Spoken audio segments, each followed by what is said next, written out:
I think It's a planning board meeting. Okay, kick off. Victoria, number Okay. 4 has become number 1. Okay, we'll turn it up, okay. Go. Thank you. So this was intended to be kind of a little bit of a preservation of the 21 acres update.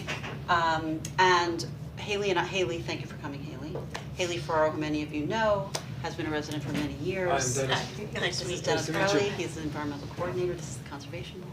I'm a guest from the Westchester Land Trust, who you'll meet in a moment. So Haley has a long history working with the school district. She also has an environmental science degree background. Was a forest ranger. Park ranger. Really? What are you gonna do with that? No, I was joking.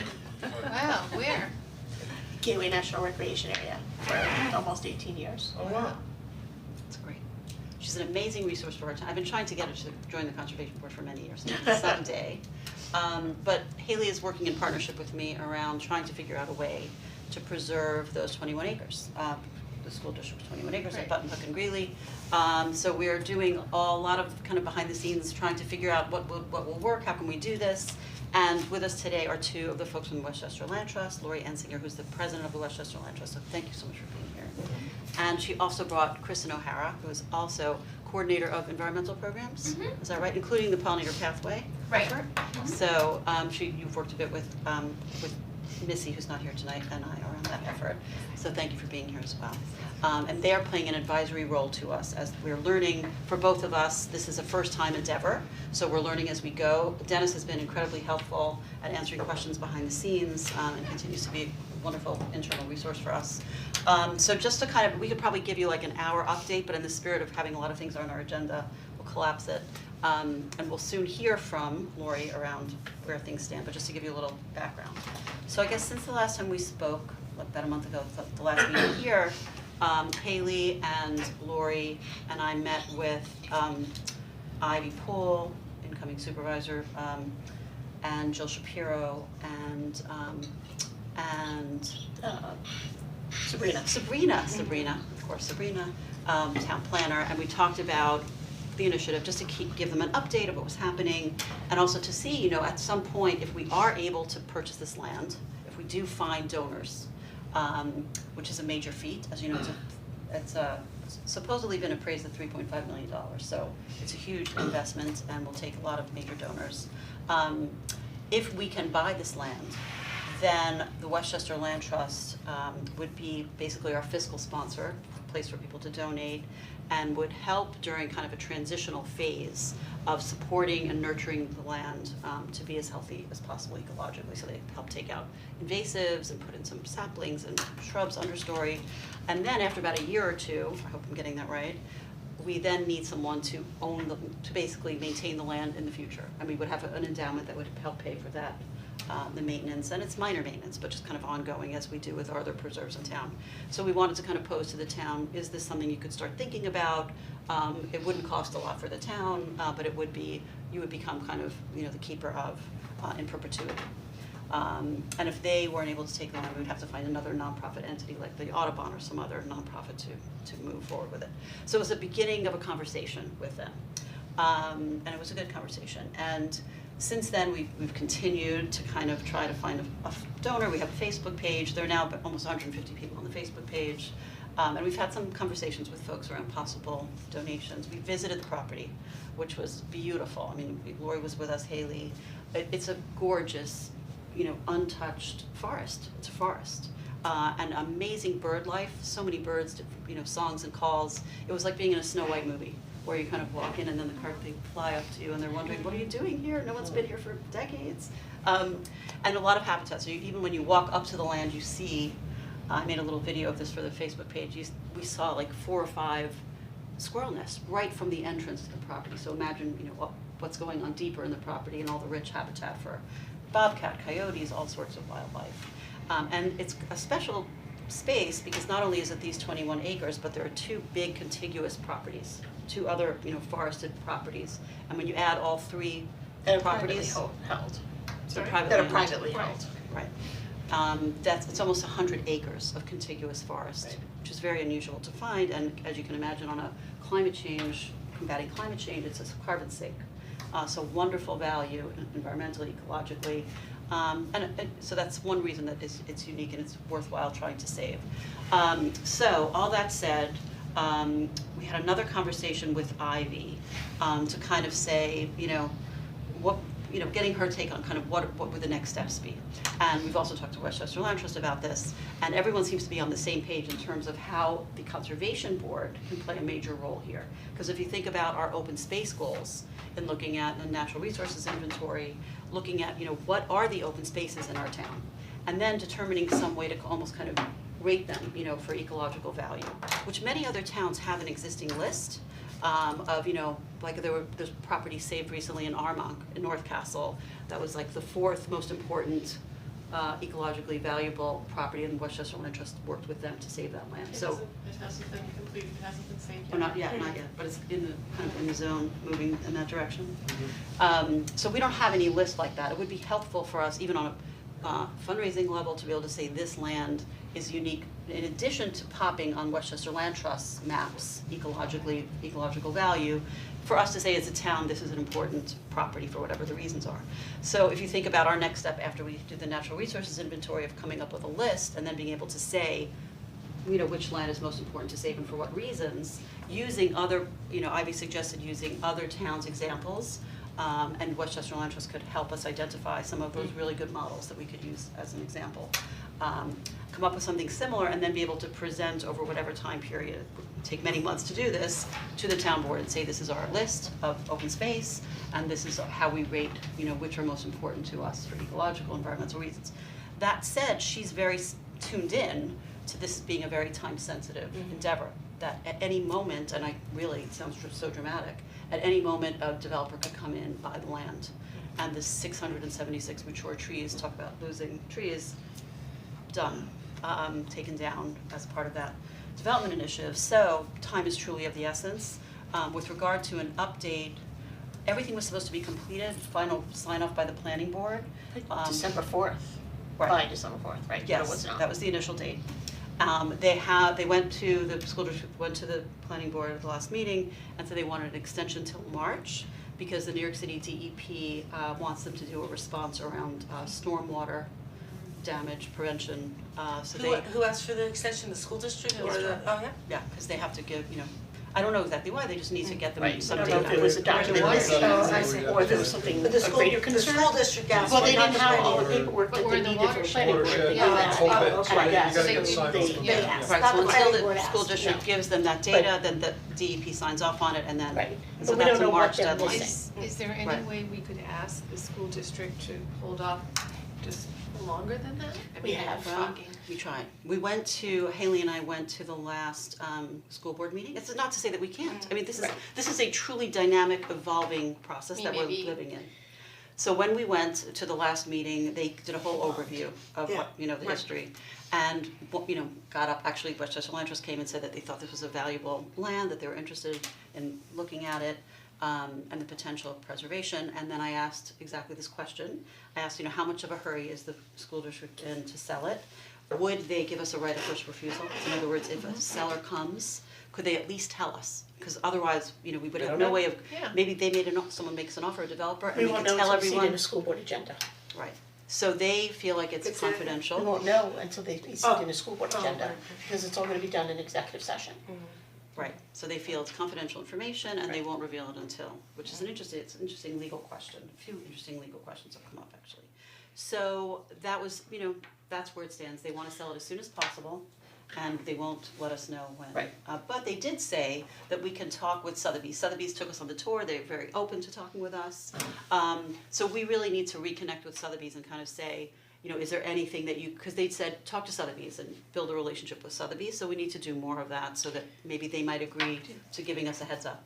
Part of the reason they won't just say, we'll stop the sale, they tied the proceeds from the sale of the properties to keeping the bond that they passed in 2016 tax neutral to the taxpayers. So they can't just now say, we'll take it off the market since there's interest in trying to preserve it. I see, because when they issued the bond, what interest rate did they guarantee?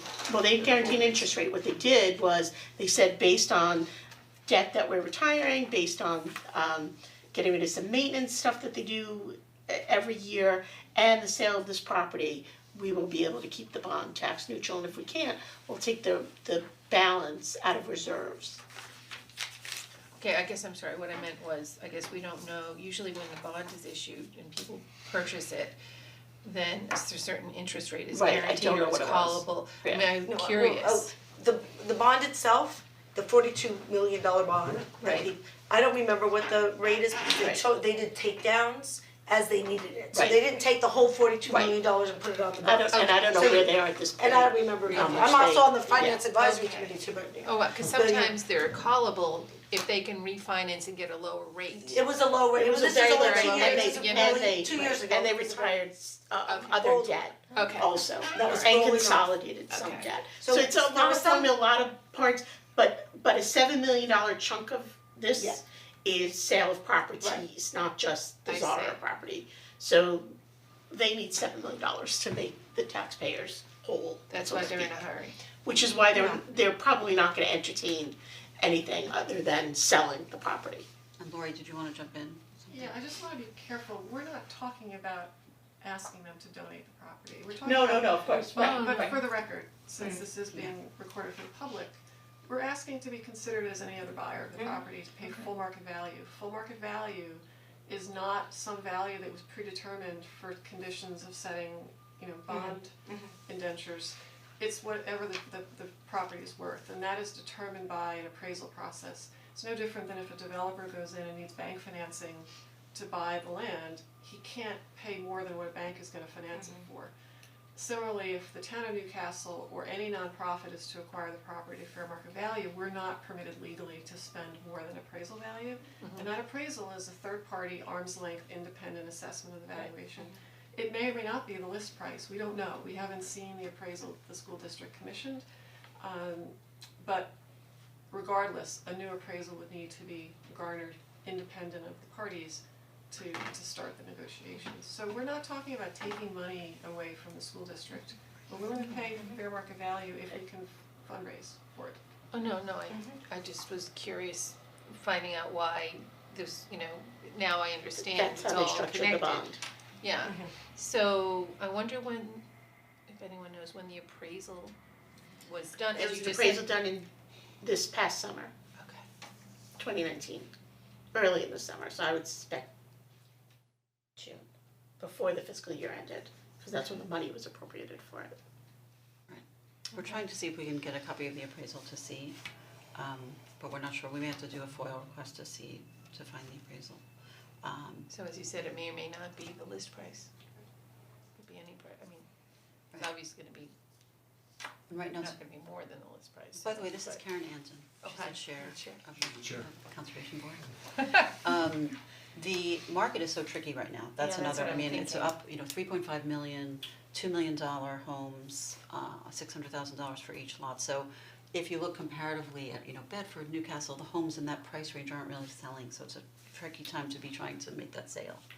And that works in our Yes. favor, so we can have hopefully more time One of the to raise ERB donations. was a real estate agent at the last meeting, which unfortunately was October, so I don't remember all of it, but it was an interesting rundown of those windows as to what's hot, what's not, and Oh, I interesting. thought I recalled that window not being the greatest window in terms of price range. Right. Yeah. Right, exactly, So, so we hope that's gonna give us a little more time to fundraise, we can't Right. rest assured, anything can happen at any moment. So Ivy's kind of guidance is come up with a list of the open spaces. Come to the town board, as soon as you feel like you have a model to use from these other examples that we can all agree is the right model to use. And don't worry about about rating every single property, because it will take a while to do that, but give us being the town board, a general sense of where these 21 acres fit in.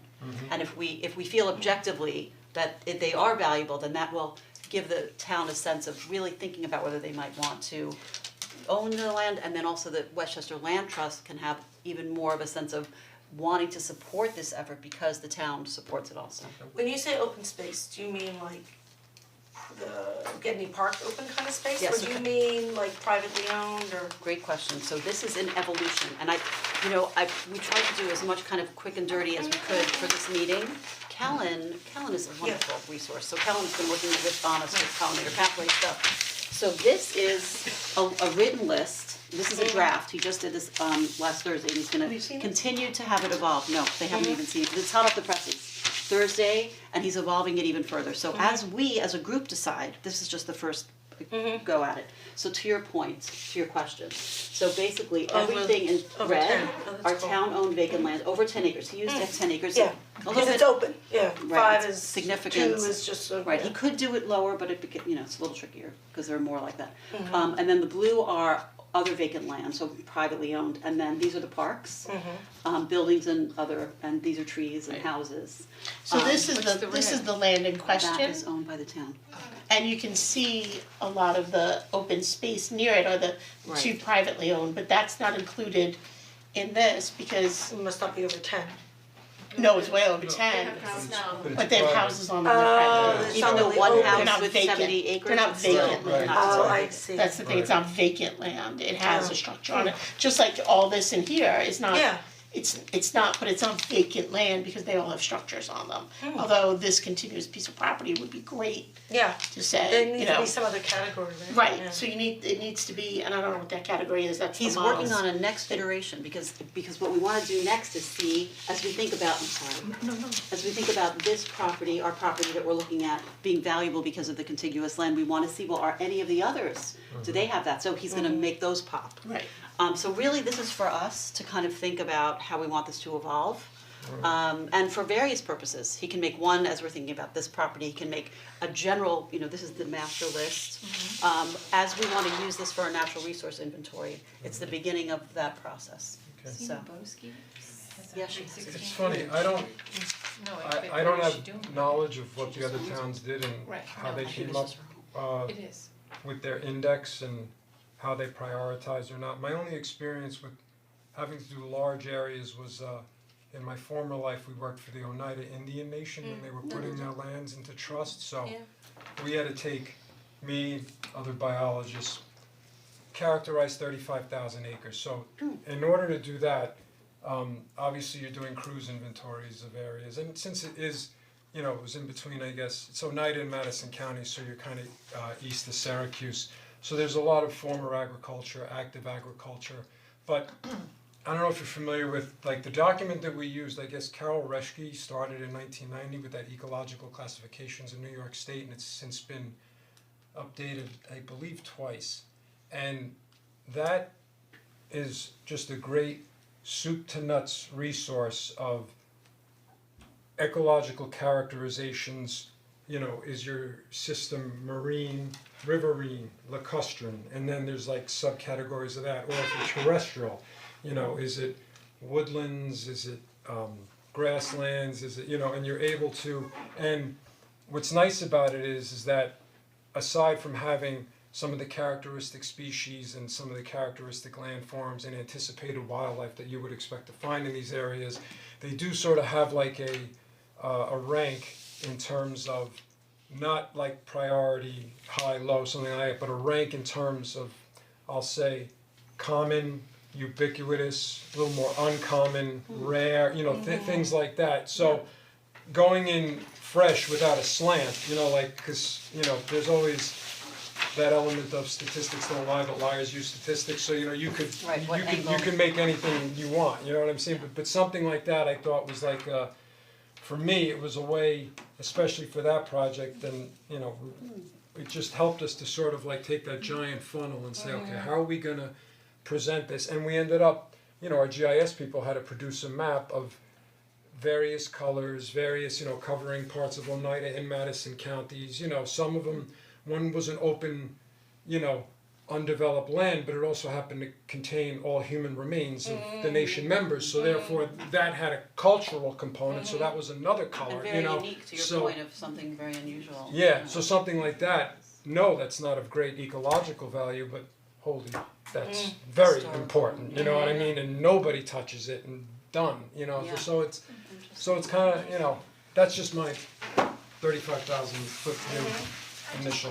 Quick question about the two private properties that are contiguous. So does it matter if they have any sort of a plan for conservation on their property? Does their either current or future plans affect the value of this property as we're negotiating with town and school district? Do we know what their intentions are? It's a very good question. Would you like to speak to that?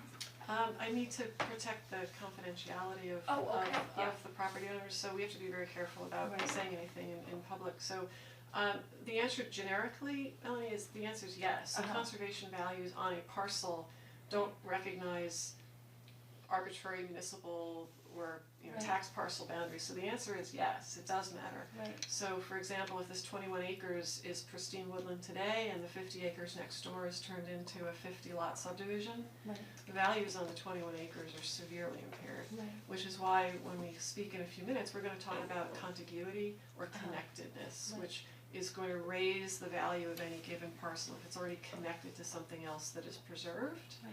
or something else that has the likelihood of being preserved. But we are, I'll just leave it here, we are hopeful, to be more specific in your question. Oh, thanks. And then I had one other question. In terms of the history, because we're new to the board, what is the recent history in terms of the, other land that has been preserved, conserved over the past 10 or 20 years in the So town? the interesting thing here, and jump in, Dennis or anyone else, not much. I can say, having been on the conservation board, and you can actually speak to this too, not much since Lori, interestingly, Lori is a former resident of Newcastle and worked on the open space initiative decades ago. So I don't think much has been done since your effort, which you'll speak about when you speak, other than maybe some easements and that sort of thing. But Okay. Initiatives where there was an intentionality around investing, where the town had a bond that, they purchased some land. I don't think anything like that has happened in decades, Okay. unless anyone knows otherwise. That's my sense. Yeah, burden is the only thing I could That think was of. in 2008, so that was the result of the open space bond, which was a great victory. This might be a nice time to turn things over, is that okay? We can continue to ask questions, but just, And thank you so much for being here. I mean, really, it's a Were both of you gift. at Dr. Ryman's at the Greenberg Nature Center? I was. Oh, I was, okay, I thought I recognized someone, yeah, okay. Victoria's right, I was a Chapel resident for 12 years, my husband grew up in Chapel, and his family lived here for 50 years. Wow. I served on the Open Space Committee with Steve Coleman, my husband served on the Conservation Board. He and I were co-founders with Ken Novenstern of the Newcastle Land Trust, which was a chapter of Westchester Land Trust, and it basically went dormant after Ken and Bill and I left the communities, I suppose. So by way of saying, we have a long history in Newcastle, specifically with conservation and land conservation, so we are here to try to help you. So who is Westchester Land Trust? I'm the president, Kristen is the head of conservation programming and the Pollinator Pathway effort. We are the regional land trust for Westchester County. Our mission is to work with public and private landowners to preserve land in perpetuity and protect the natural resources in our communities forever. We have preserved in our 31 years over 8,500 acres of land. Our mission area is all of Westchester County and the eastern half of Putnam County, so it's a big service territory. What does that have in common? It's basically the drinking water supply for much of Westchester County and much of New York City. So that basically, when we look at our map, and you can see a map of our service area on page 5. And on this map, everything that's red and dark green are properties that we've protected in our 31 years. This was a map of the work that we've done through the early part of 2019. So you can see we literally work all around our service area. We have in Newcastle, we skip to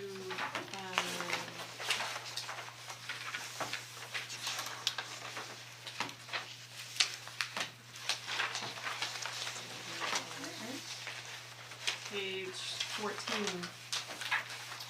We preserved almost 90 acres in total. 6 of those are conservation easements covering 70 acres. The two that you probably know the most are the beloved Rocky Hills property, Henriette Stewart's estate. So we hold the conservation easement on that. That will preserve that property forever from being further developed or subdivided. And that is tributary to the drinking water supply. And Brandywine, how many of you are familiar with the status of Brandywine? Do any of you know where it is? We had the question about the little, the care of a, I don't know, what would you call it, like little triangle, traffic triangle? Wasn't that Brandywine that was brought to our attention? Oh, no, that was Brandon.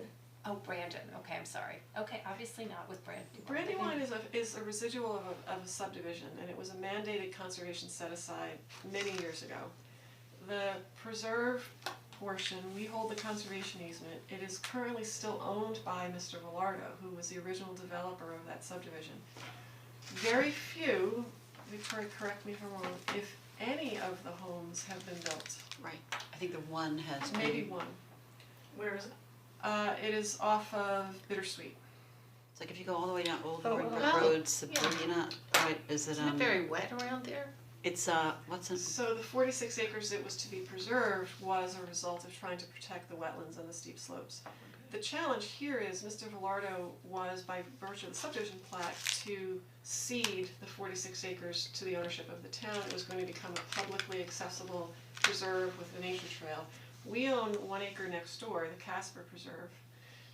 The deed never got transferred, and we checked with Jill as recently as 2 years ago. It did drop through the cracks, and it was supposed to have been resurrected, but that's still, I checked yesterday, it's still in the hands of Mr. Velardo. That needs to be completed so that property can be open to the public as passive open space with a beautiful trail system. I believe it has a working trail on it. It's not being maintained by anybody that we know of. how many acres is that? It's, I think, 42 or 46. Huh, is that an, Is that on that map? It should be. Because No, this map, on this one. we hold a conservation easement on it. Maybe if I- there's also a resident, Laura Damaris, who purchased, she lives right near there. Where is it, And- off Bittersweet? Yeah, that, further down, in more inland. She actually purchased a number of acres there where basically to save some of the land from development and is turning it into a nonprofit. And I think that's contiguous to the Casper land, right? is. Yeah, It is. so, So you're saying as a condition of the subdivision plat, that was supposed to occur, Right. but it just didn't? It didn't, because the deed was prepared, or I think it's called a session document was prepared, but it was never recorded with the county clerk, so it made it not effective. So it's sitting somewhere in Oh, here's somebody's desk. Bittersweet. So it must be that So one it right must be there. this. is there something way that the conservation board would ever be involved in helping to move that forward? A conversation with Jill probably would help move that forward. That would be It's a interesting to see, simple can we help execution of a move that document forward if it's in exists. limbo? Yeah. So we've worked with the town for quite some time. As I mentioned, probably the most Says it's owned by the significant town. project was when the Maybe Community it's Land not Trust of that. Newcastle Maybe helped something to over spur here. the placement of an open space bond referendum on the ballot in 2001, 2002. It passed with a wide majority, I believe it was 75 to 25% passage. So maybe it's over And that this fund area here. was Something in created to not on purchase the map. open space for passive recreation, passive, not active, not ball fields. And the property that was acquired This is for bittersweet. about $1.5 million back in 2007, I believe, was burdened. So that now has become a spectacular preserve, publicly Maybe it's accessible, something open here. to all, not just residents of Newcastle, but has a beautiful trail system on it. So it's a great example of how that was a grassroots effort to create a small levy on everyone's tax bill, or I'm not sure how it was ultimately structured, Victoria, I think Jill said that levy was structured a little bit differently, for the purpose of open space. Our neighbors right next door, the town of Bedford, I'm just telling you what's in the public record, are using open space funds to acquire a spectacular property that we negotiated for them, Hemlock Gorge, very rare Hemlock Gorge left in Westchester County, 56 or 57 acres, which will be preserved forever. as passive open space with hiking and bridle trails. So it's a great victory when the community can come together with municipal funding. We're hoping to get private funding to help endow that particular property and work with the town around a future management agreement of the property. So we work with public and private partners to structure deals to help fundraise. I do want to quickly walk you through a couple of examples. We're going to turn you back to page 6. And I want to bring this to your attention because these are the stated preservation priorities of New York State. And these are mentioned in the New York State 2016 Open Space Conservation Plan. Why are these important to know? These are the central descriptors that New York State has identified through working grassroots with organizations like ours, many other land trusts, soil and water districts, etc., conservation boards, to identify the properties that if money is going to be spent by the state, that they are going to focus their efforts to partner with municipalities and private funders around these projects. So I highlight these because these are applicable in Westchester County, which are applicable in Newcastle. The very first one, the Croton to Highlands Biodiversity Area, encompasses much of Yorktown, much of Cortland, and this point of Newcastle. So the West extreme end. western end. It's the Indian Brook drinking water supply, Right, which yeah. is the drinking water for Village of Austining, Town of Austining, and Briarcliff. We're working now with Cortland on a acquisition where we got approximately $475,000 of state funding for acquisition of a particular property. Wow. So we're working that gradually through the process. The second category that applies to Newcastle is protection of drinking water for Westchester, New York City, and Connecticut. You clearly have tributaries to the New Croton. The New Croton, I think, actually touches part of Newcastle.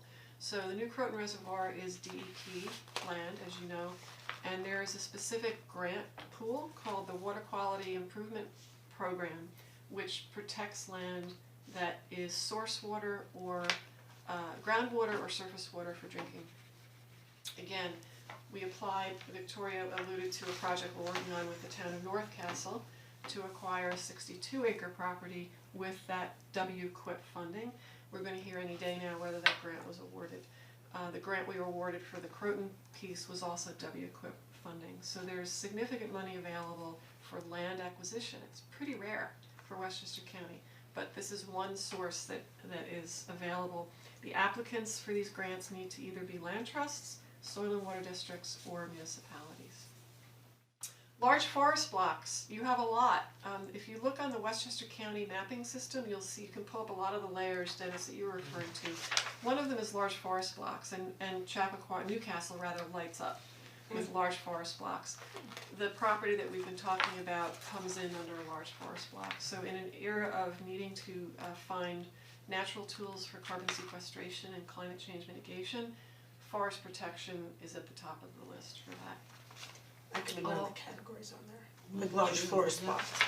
Most of them are gonna be privately held, Right, large but- pieces of but land. it's, But yeah, but it'll, to highlight them, yeah. Well, like we discussed, it's non-wetland large forest blocks, cause really, like, there's not much to protect a non-wetland I mean, that's like developers' There are other habitat eyes improvements. gleaming, you know what I mean, cause all the other stuff thankfully is sort of in That's one of place the one to that always makes it. wetlands time to grumble, Right. bad habitat, grumble again, you know what I mean, but like, we're kinda like out of that range and whatever, so yeah, that's why the CCSD unfortunately has Well, this is interesting from because the the developer's land, perspective, like, oh wow, sort there's of no free on wetlands, this Yeah, sensitive right. stuff. so the interesting piece about this contiguous land is that there is wetlands in one of the properties contiguous to this one.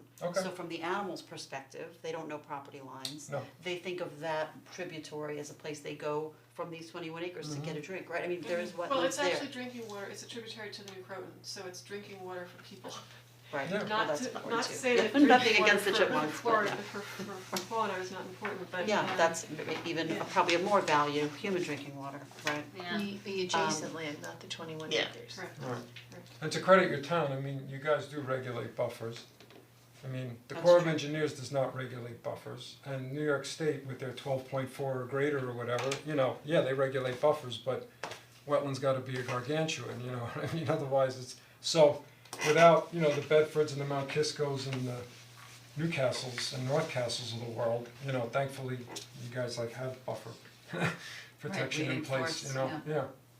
I mean, but Sorry, not having what you water said. is not a complete deal breaker, right? I mean, it is a very attractive something It's a that large the forest state block.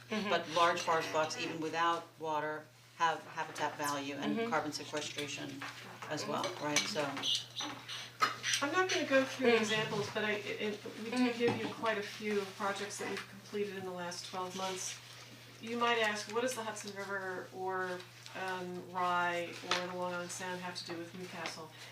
Every project that we've put in here, I've highlighted in red type what the common thread is that you should think back to. How does this work for Newcastle? So in the case, we preserved part of David Rockefeller's estate.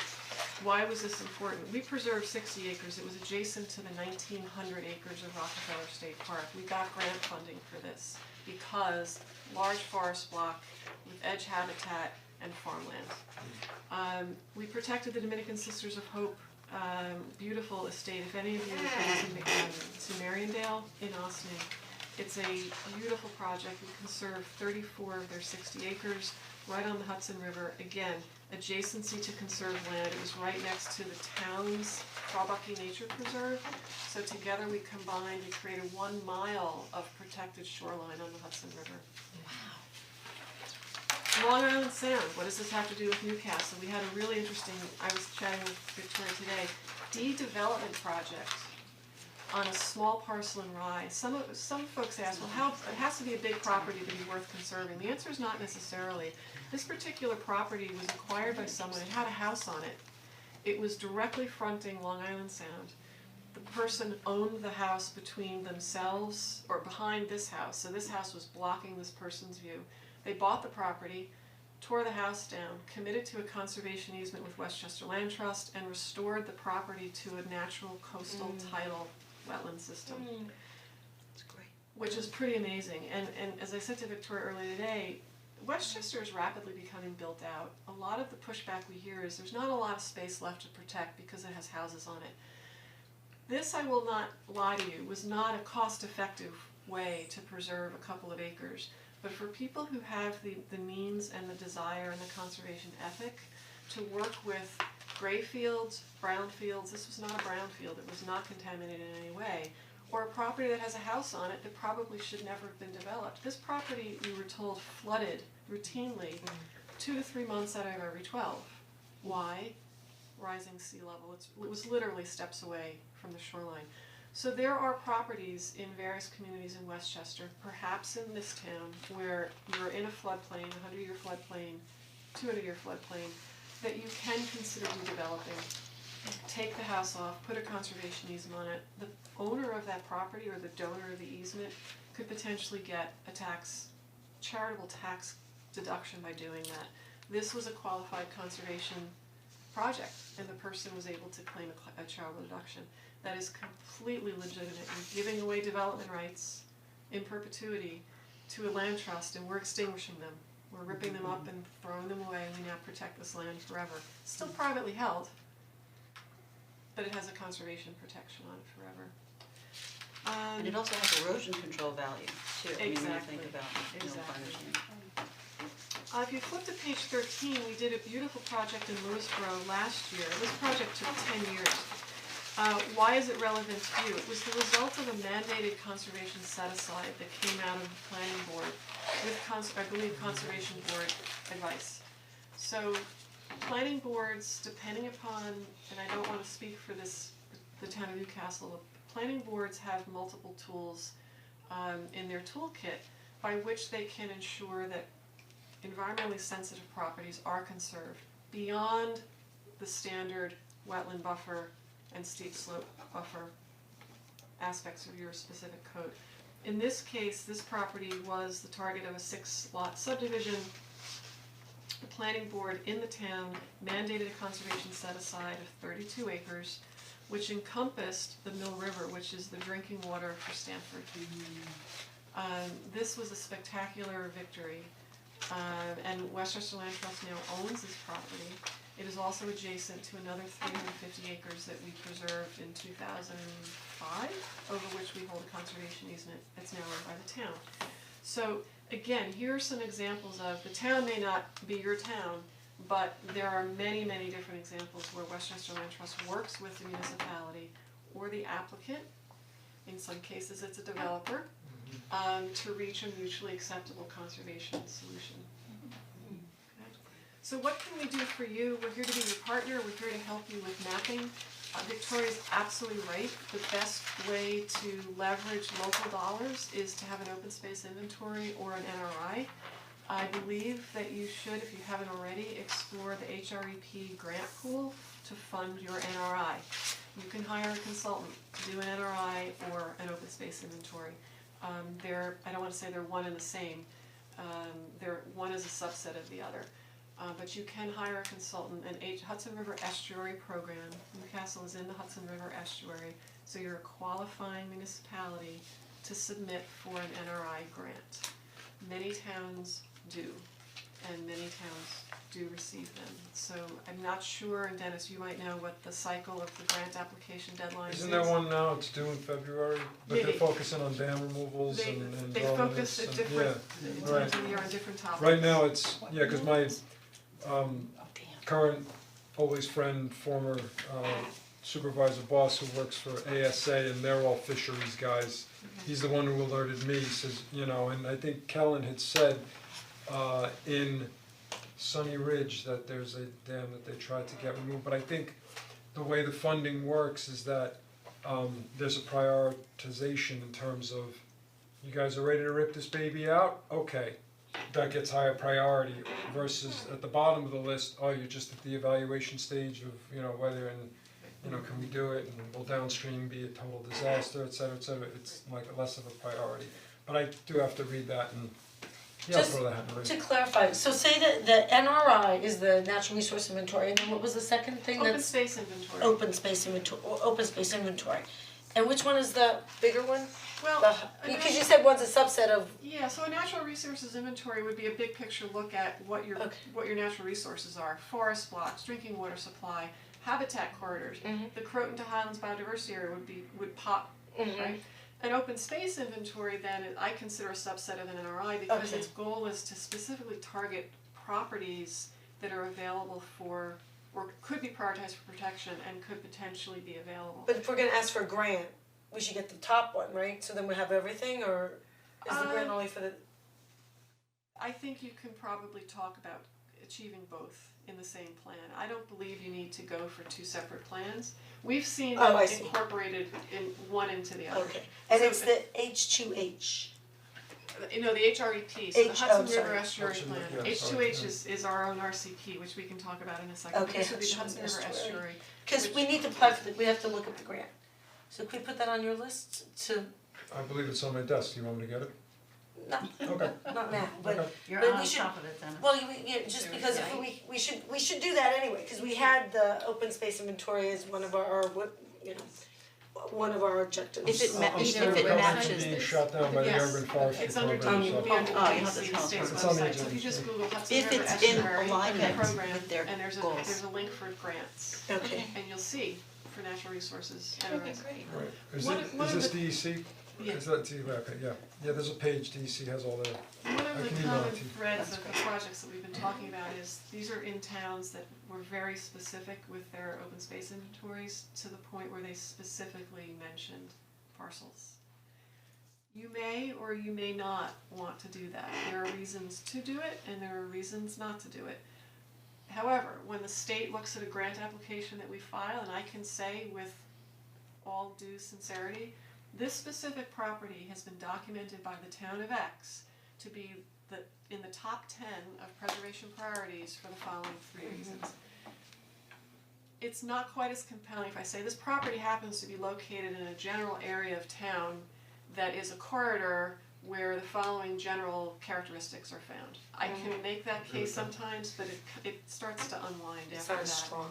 It's not as strong. But can we say it's like the top priority even if we don't even know if it's done? You cannot, so what you need to Okay. do is demonstrate through a rigorous methodology, Oh.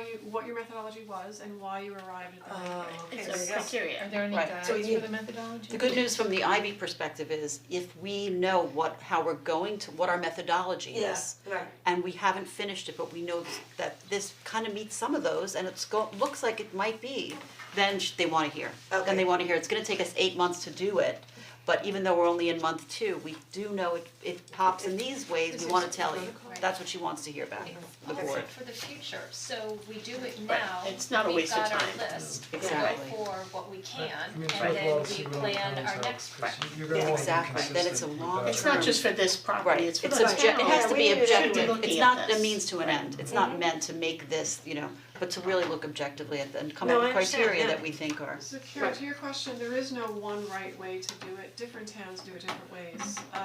Some towns rank, this is number 1, this is number 2, 3, 4.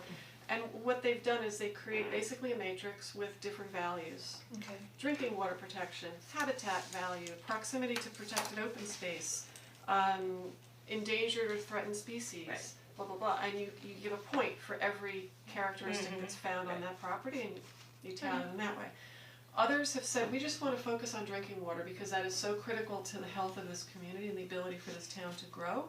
It was just drinking water focused, which is why when I filed the WQIP for this town, that's what we focused on. The town has said for 20 years that, in this case it's aquifers, we have to protect our aquifers. This grant from the state was for aquifer protection. So every town does it differently. Other towns don't rank, they say highest priority, medium priority, etc.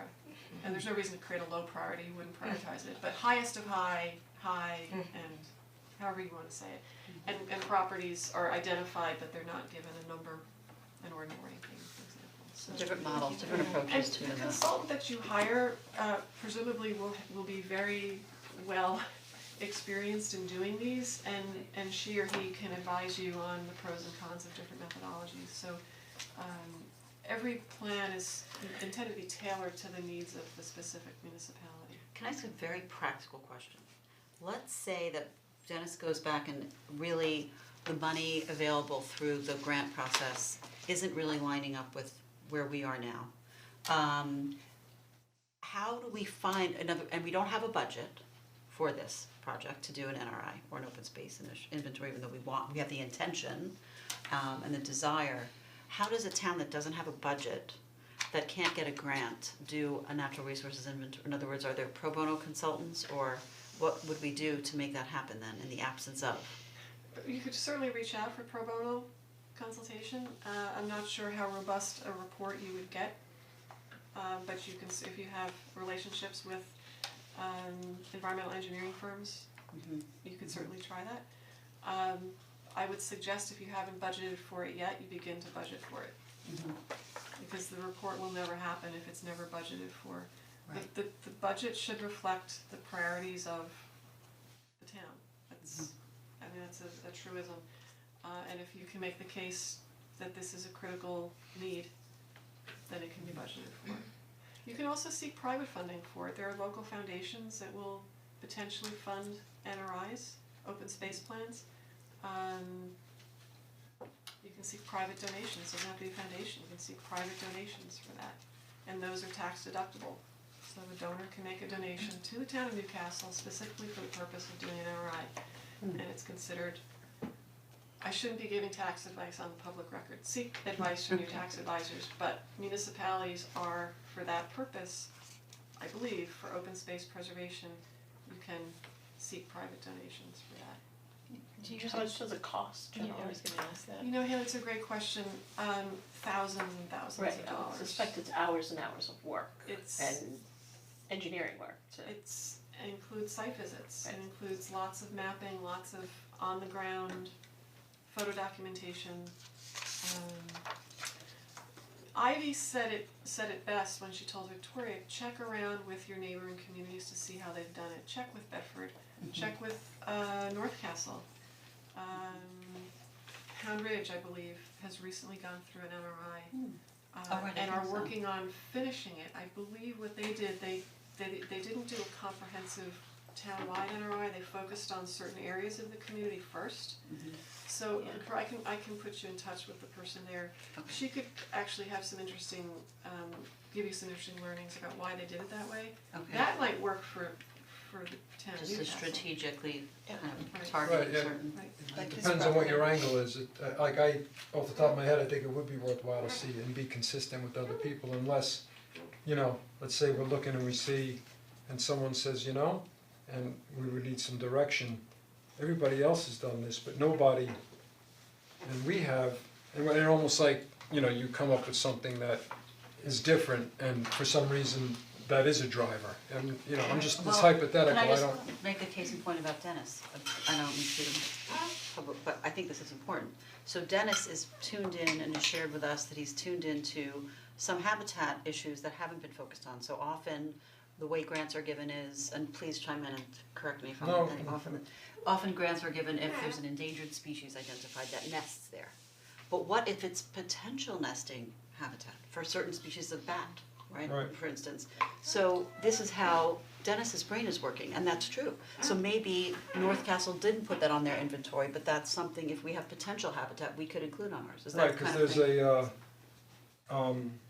and this might be worthwhile to share with you my experience, because I think you could take this at a minimum from here and say this is what happened when Newcastle tried to apply for an urban forestry grant. So I just, off the top of my head, I said, I noticed that, and it just happens that this property, the Chappaqua Central School District, had to comply with, I just call it the bat window. Meaning that if you're gonna remove trees, do it in these 3 months in the winter, you can't do it the rest of the year. Okay. I also have to go around with DEP for their projects, one of which actually did an echolocation survey, and they didn't find any bats. And they went on to then tell me that, yeah, if you think about it, you really are kind of like on the outside of that sort of habitat. And I said, that is also true. So I said, there's a disconnect then. I said, because I understand, and it's an understandable, justifiable disconnect, because at an agency level, you can't have, the Corps or DEC with dredging, or now in this case with tree removal, you can't have them worrying about, do the sturgeon actually breed here? Is this a winter flounder issue? Are the bats really in the tree? It's just, we have to do these blanket requirements because we just want to make absolutely sure that we know if we're in a certain window, we know we're not gonna impact the species. But then, it's kind of like an inconsistent science, because then it's like, yeah, but now you're having people do these surveys, and when they come to the conclusions, you're not surprised by that because you kind of feel like it's outside of the range anyway. So when I was asked to try to think of something for granted it was the urban forestry grant that DEC had due, they were not very clear to us in terms of what projects. I thought I printed out the requirements there, I know I have it, but anyway, the only thing that they said was that you had to be, this was on the application, you had to be within like 20 feet of roadways or trails, that word was used, as long as you were with town property, not on state property, not on private property. So I came up with, I said, well then, why don't we do Indiana Northern Long-eared Bat Habitat Suitability Analysis of Sunny Ridge. Because Sunny Ridge is, here's T-Town, and Cortland has documented winter for northern long-eared bat. It's kind of in that bubble for Indiana bat, right? So I got momentum here. So we had to submit kind of like a work plan synopsis to a DEC forester for review, and that got you a couple points on the grant. And when we got the response from one of the foresters, who we spoke to on the day when we were supposed to have our meeting, and they closed early. Guy happened to be at work at DEC, even though he answered the phone, he says, gee, we're closed today, but nobody told me that, so I'm here answering the phone, and I said, oh, hi, we're from Newcastle, oh, yeah. So what ended up hurting us was there was an extra, which did not appear on the application anywhere in writing, was that you had to be, I think, within 30 feet of a roadway so basically I said, okay, so the park setting and or preserve setting that you're talking about, if I could just paraphrase, I need some picnic tables, I need some barbecues, I can't be in the woods, right? And he goes, right.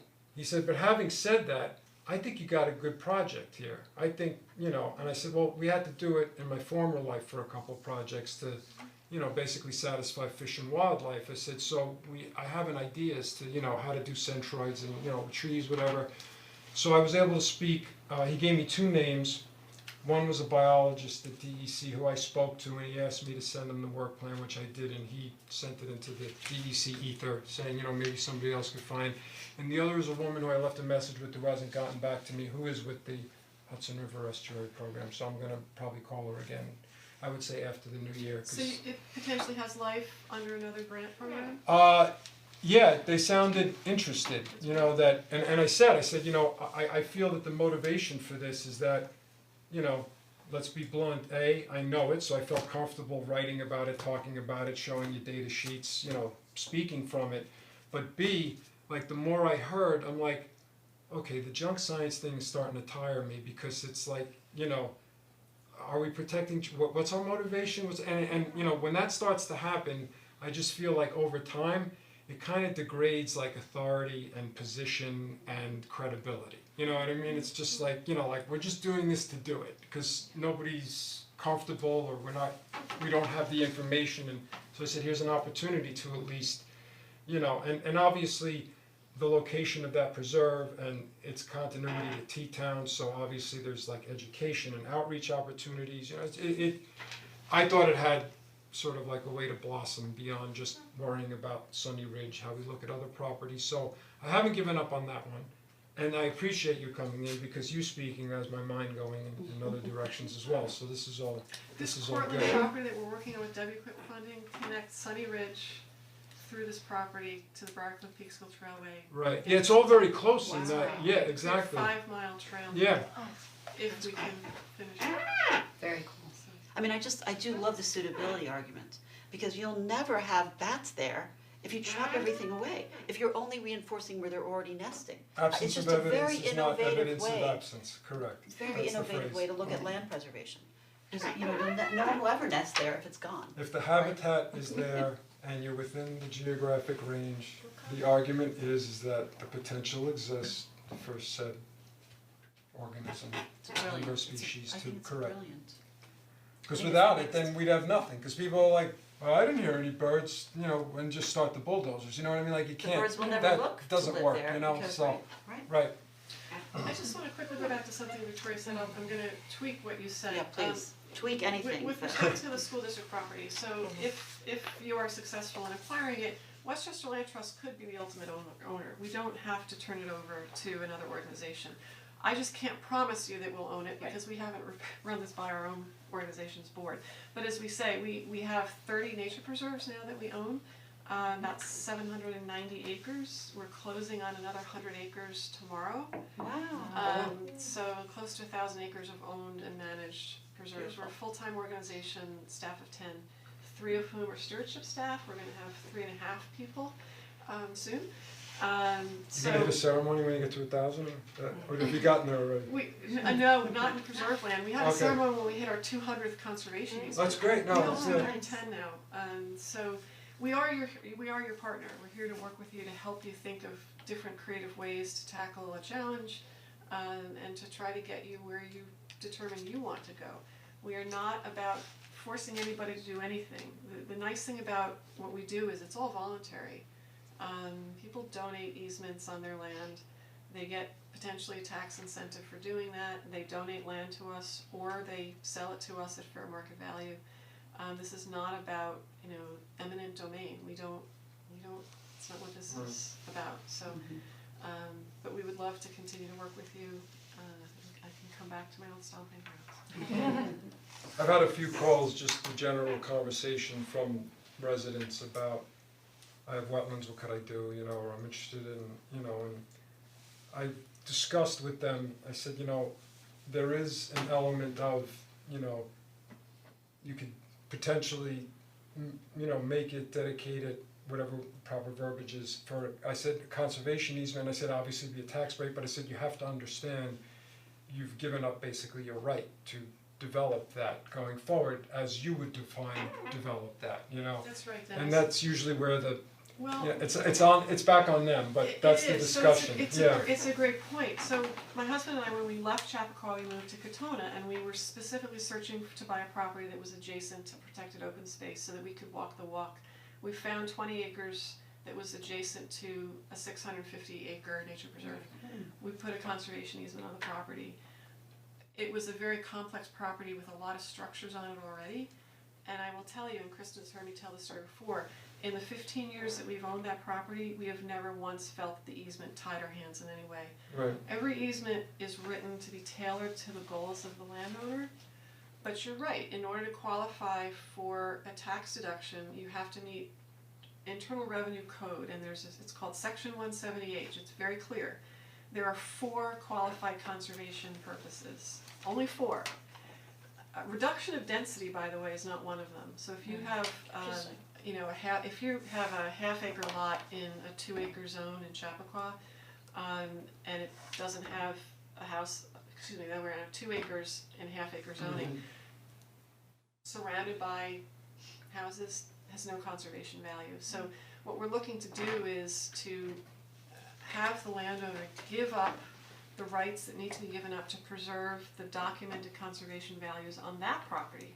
That person's property value, conservation values are gonna be different than mine, which will be different than Victoria's or Haley's. And you have to write the easement in a way that those values are preserved.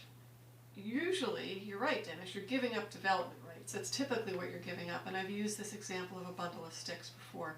Real property law, for those who are lawyers in the room, is often treated as a bundle of sticks. What the landowner is giving to us is just one of the sticks in the bundle.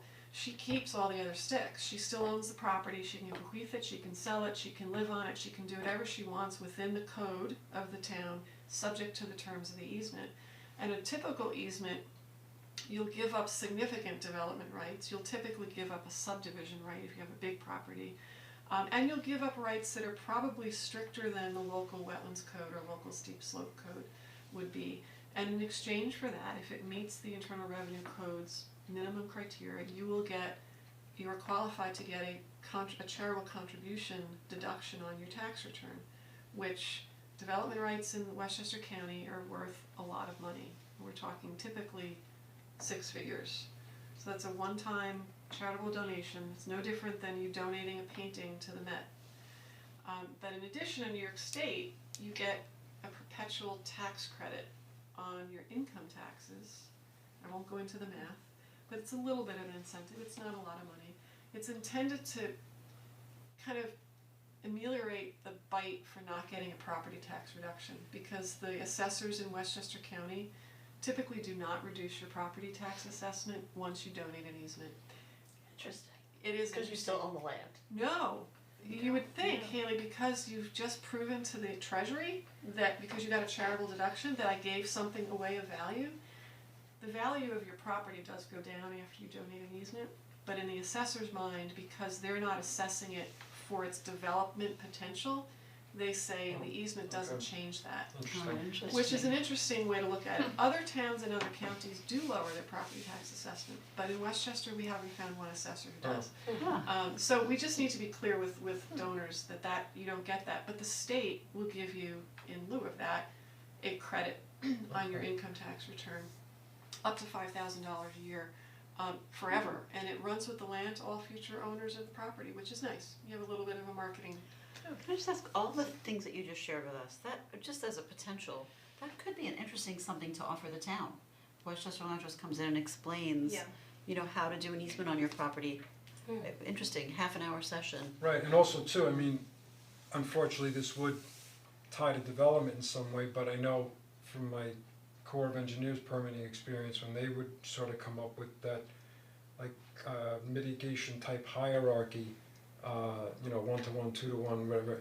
And conservation easements was applicable, but it would be at a much higher sort of give back rate, acreage to impact ratio, than if you were to actively do like a restoration or take non-wetlands and create them as wetlands. But it still was an option. So even so, to me, I've only been here 6 months, but that's part of the audience you would be sort of addressing, all the people who are you know, I need to have my property, you know, labeled as condemned or designated as condemned. Why is that? Cause it has wetlands. I'm like, doesn't work that way, you can't do it, no agency's gonna do that.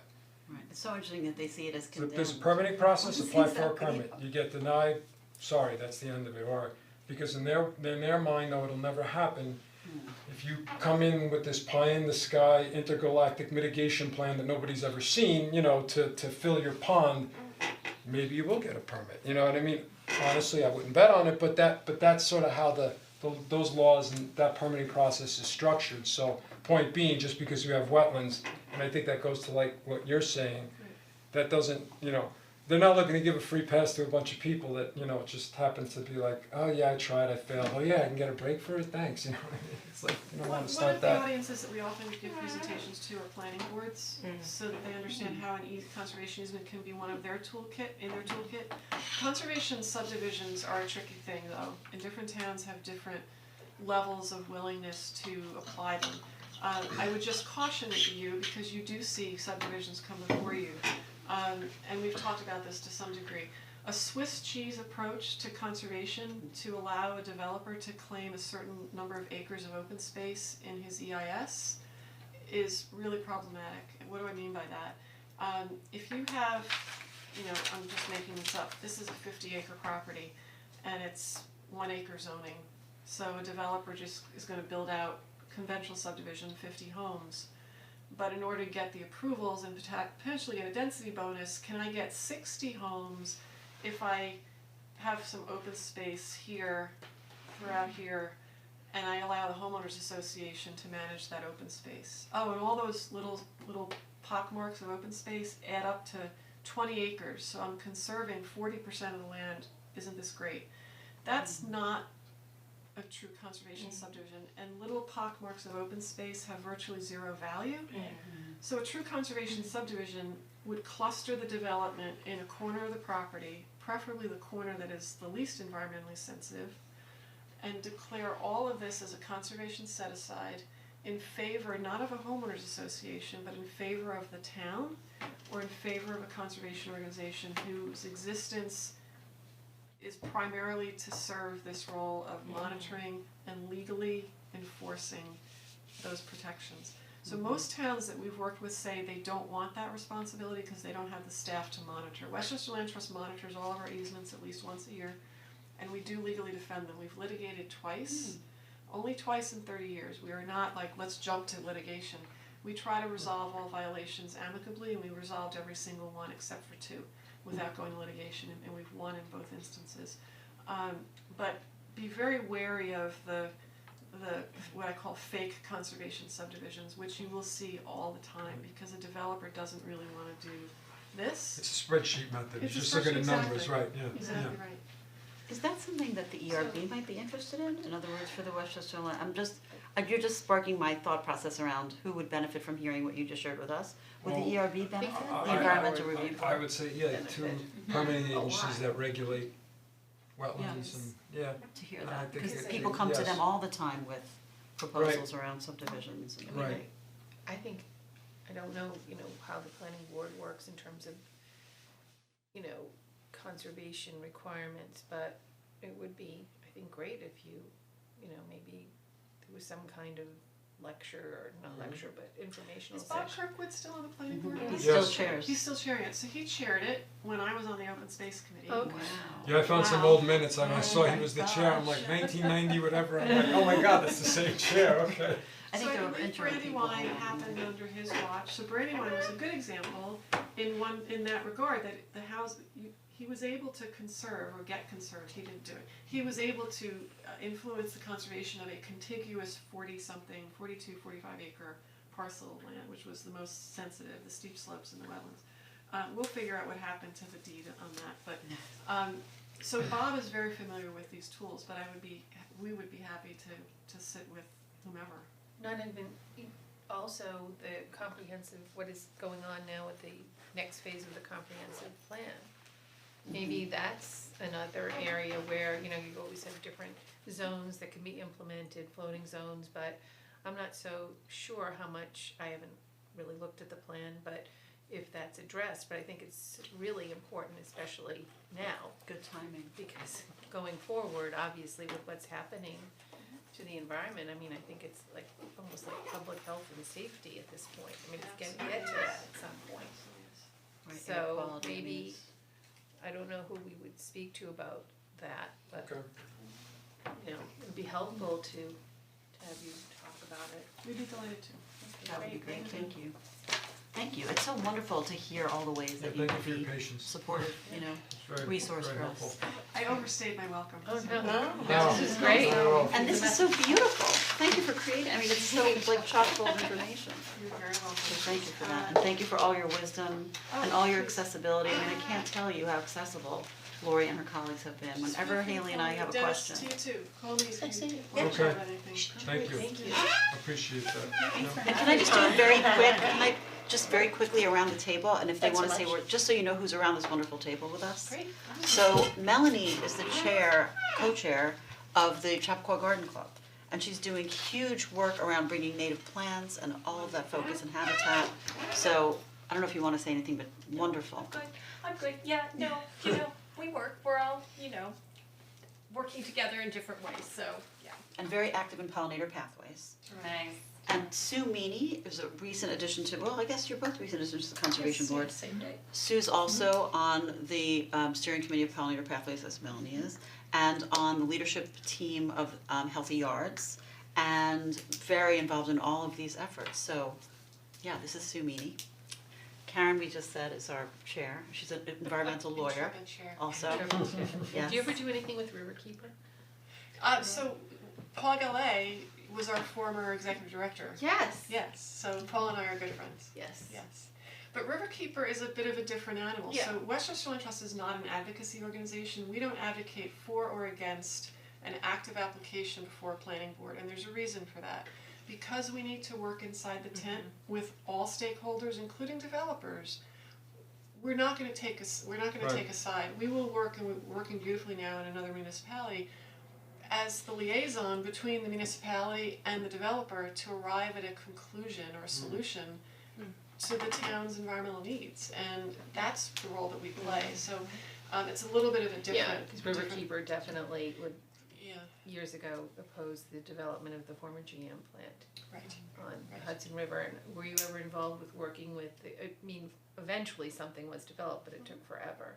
Right. Would you be ever involved in something like that, or We if that, we you could know? be, yeah, so we have the resources on staff to not necessarily guide the ultimate site plan development, I mean, that's pretty intense, but to provide general information, but the primary role that we play that Riverkeeper wouldn't, we're the organization that would end up holding the conservation land that comes out of a conservation development, either through an easement or through fee ownership.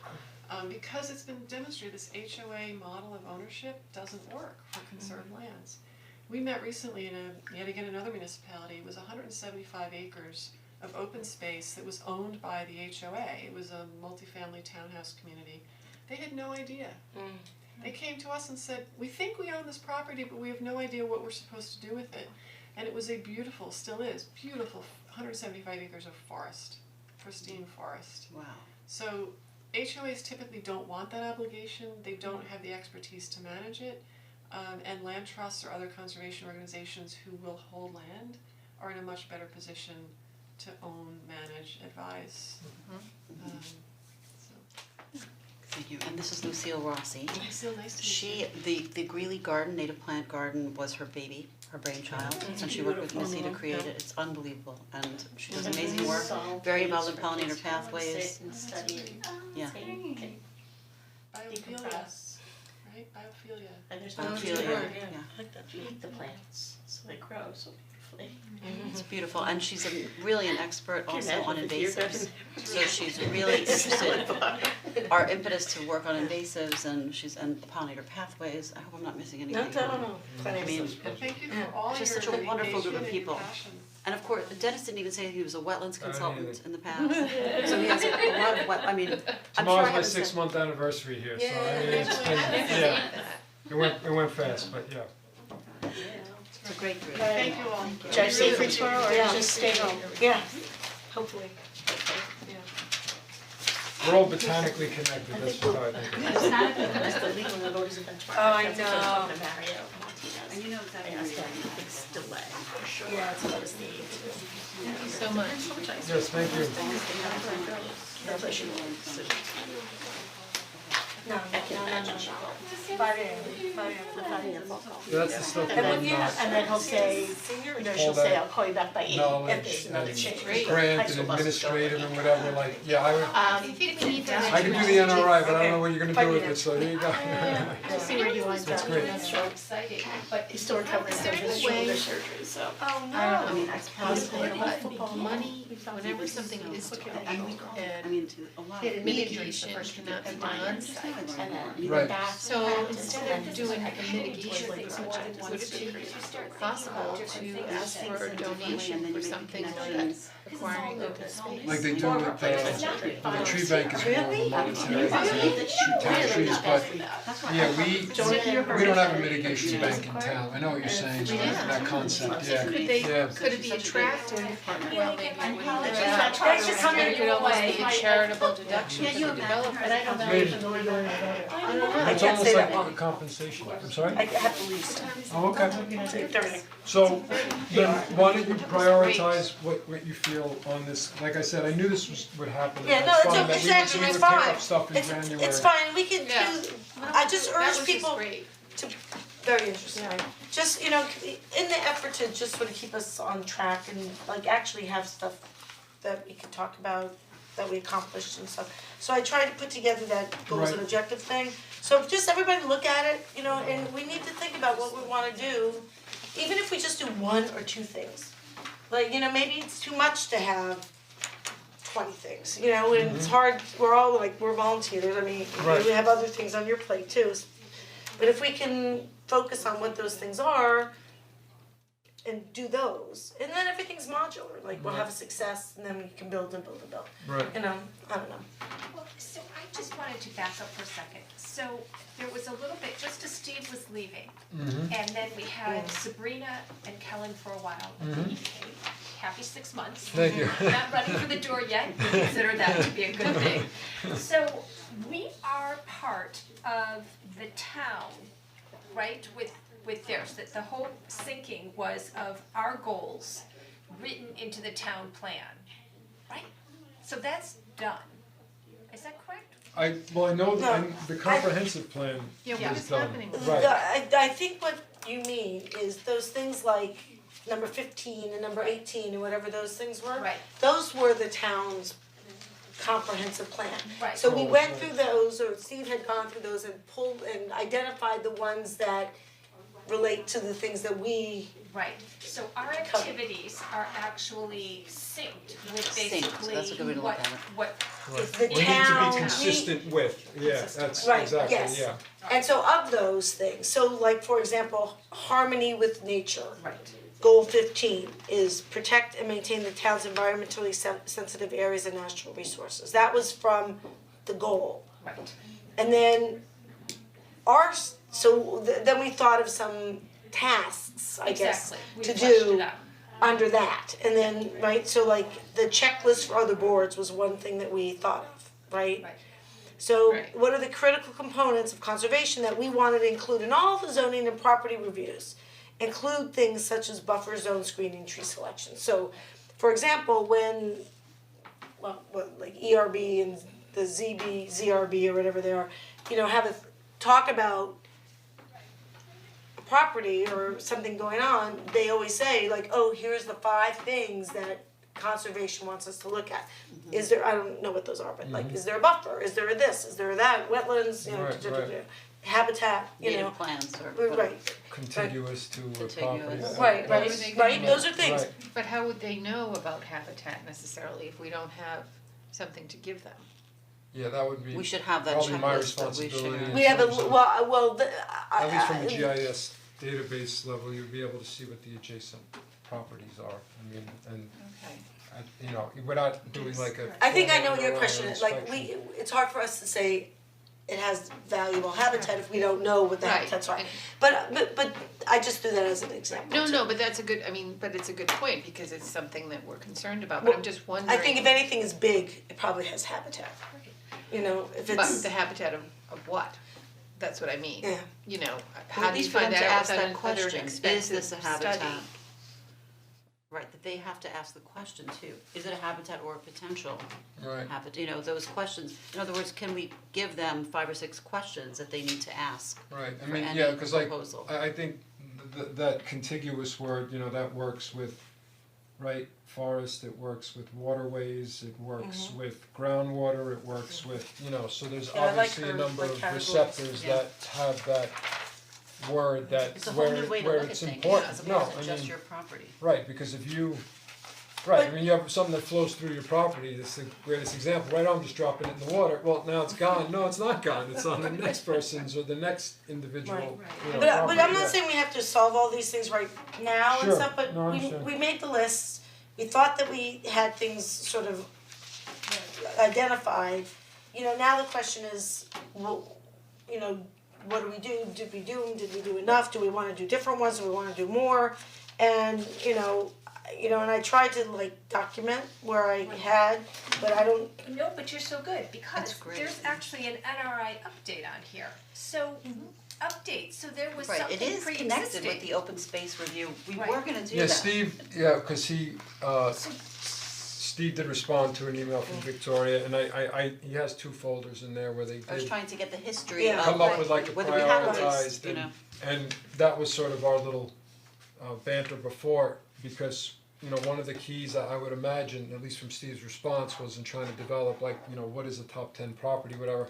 Obviously, wetlands were a component, cause he mentioned that this property didn't make the top 10 list. Oh, right, cause he had in that, done right. the one piece of history Depends that on we, I what can your share the email with everyone Priority actually. factors are, right. He basically was saying that in the past, what was looked at was east and west side. Those, okay. that was what was, because those were Yeah, considered he like the said that. richest.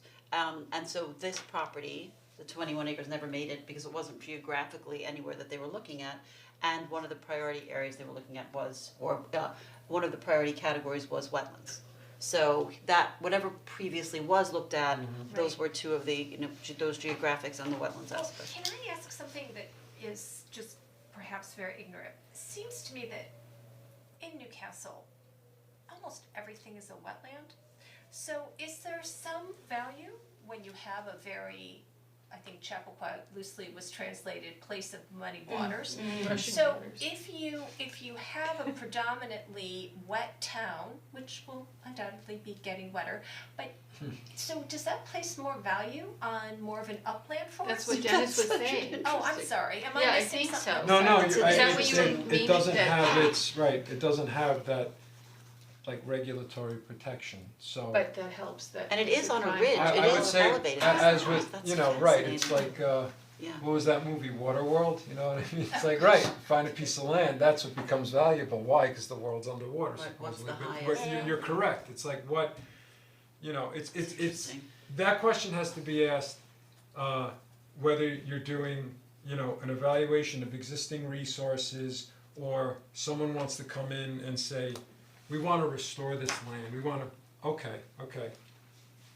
Let's have a discussion as to what your opinion, definition, idea, concept is about the concept of restoration, and then specific to this, cause, you know, people sometimes wanna go in and manipulate something that doesn't need to be manipulated, or, you know, they have a great plan in place, but, you know, based on surrounding land use and, you know, some of the features of this property, that's gonna be really tough to sustain, although I think it's a great plan, you know, and so all those factors always come into play, so to your point, it's, you know, right, which is important, I guess, to figure out what other towns are doing, because I'd be very curious to see if they had other mechanisms in place other than to just worry about wetlands or worry about specimen trees or worry about, you know, whatever, cultural resources, statues, you know, yeah, it could be anything that, you know, what's your goal to And also just like, preserve?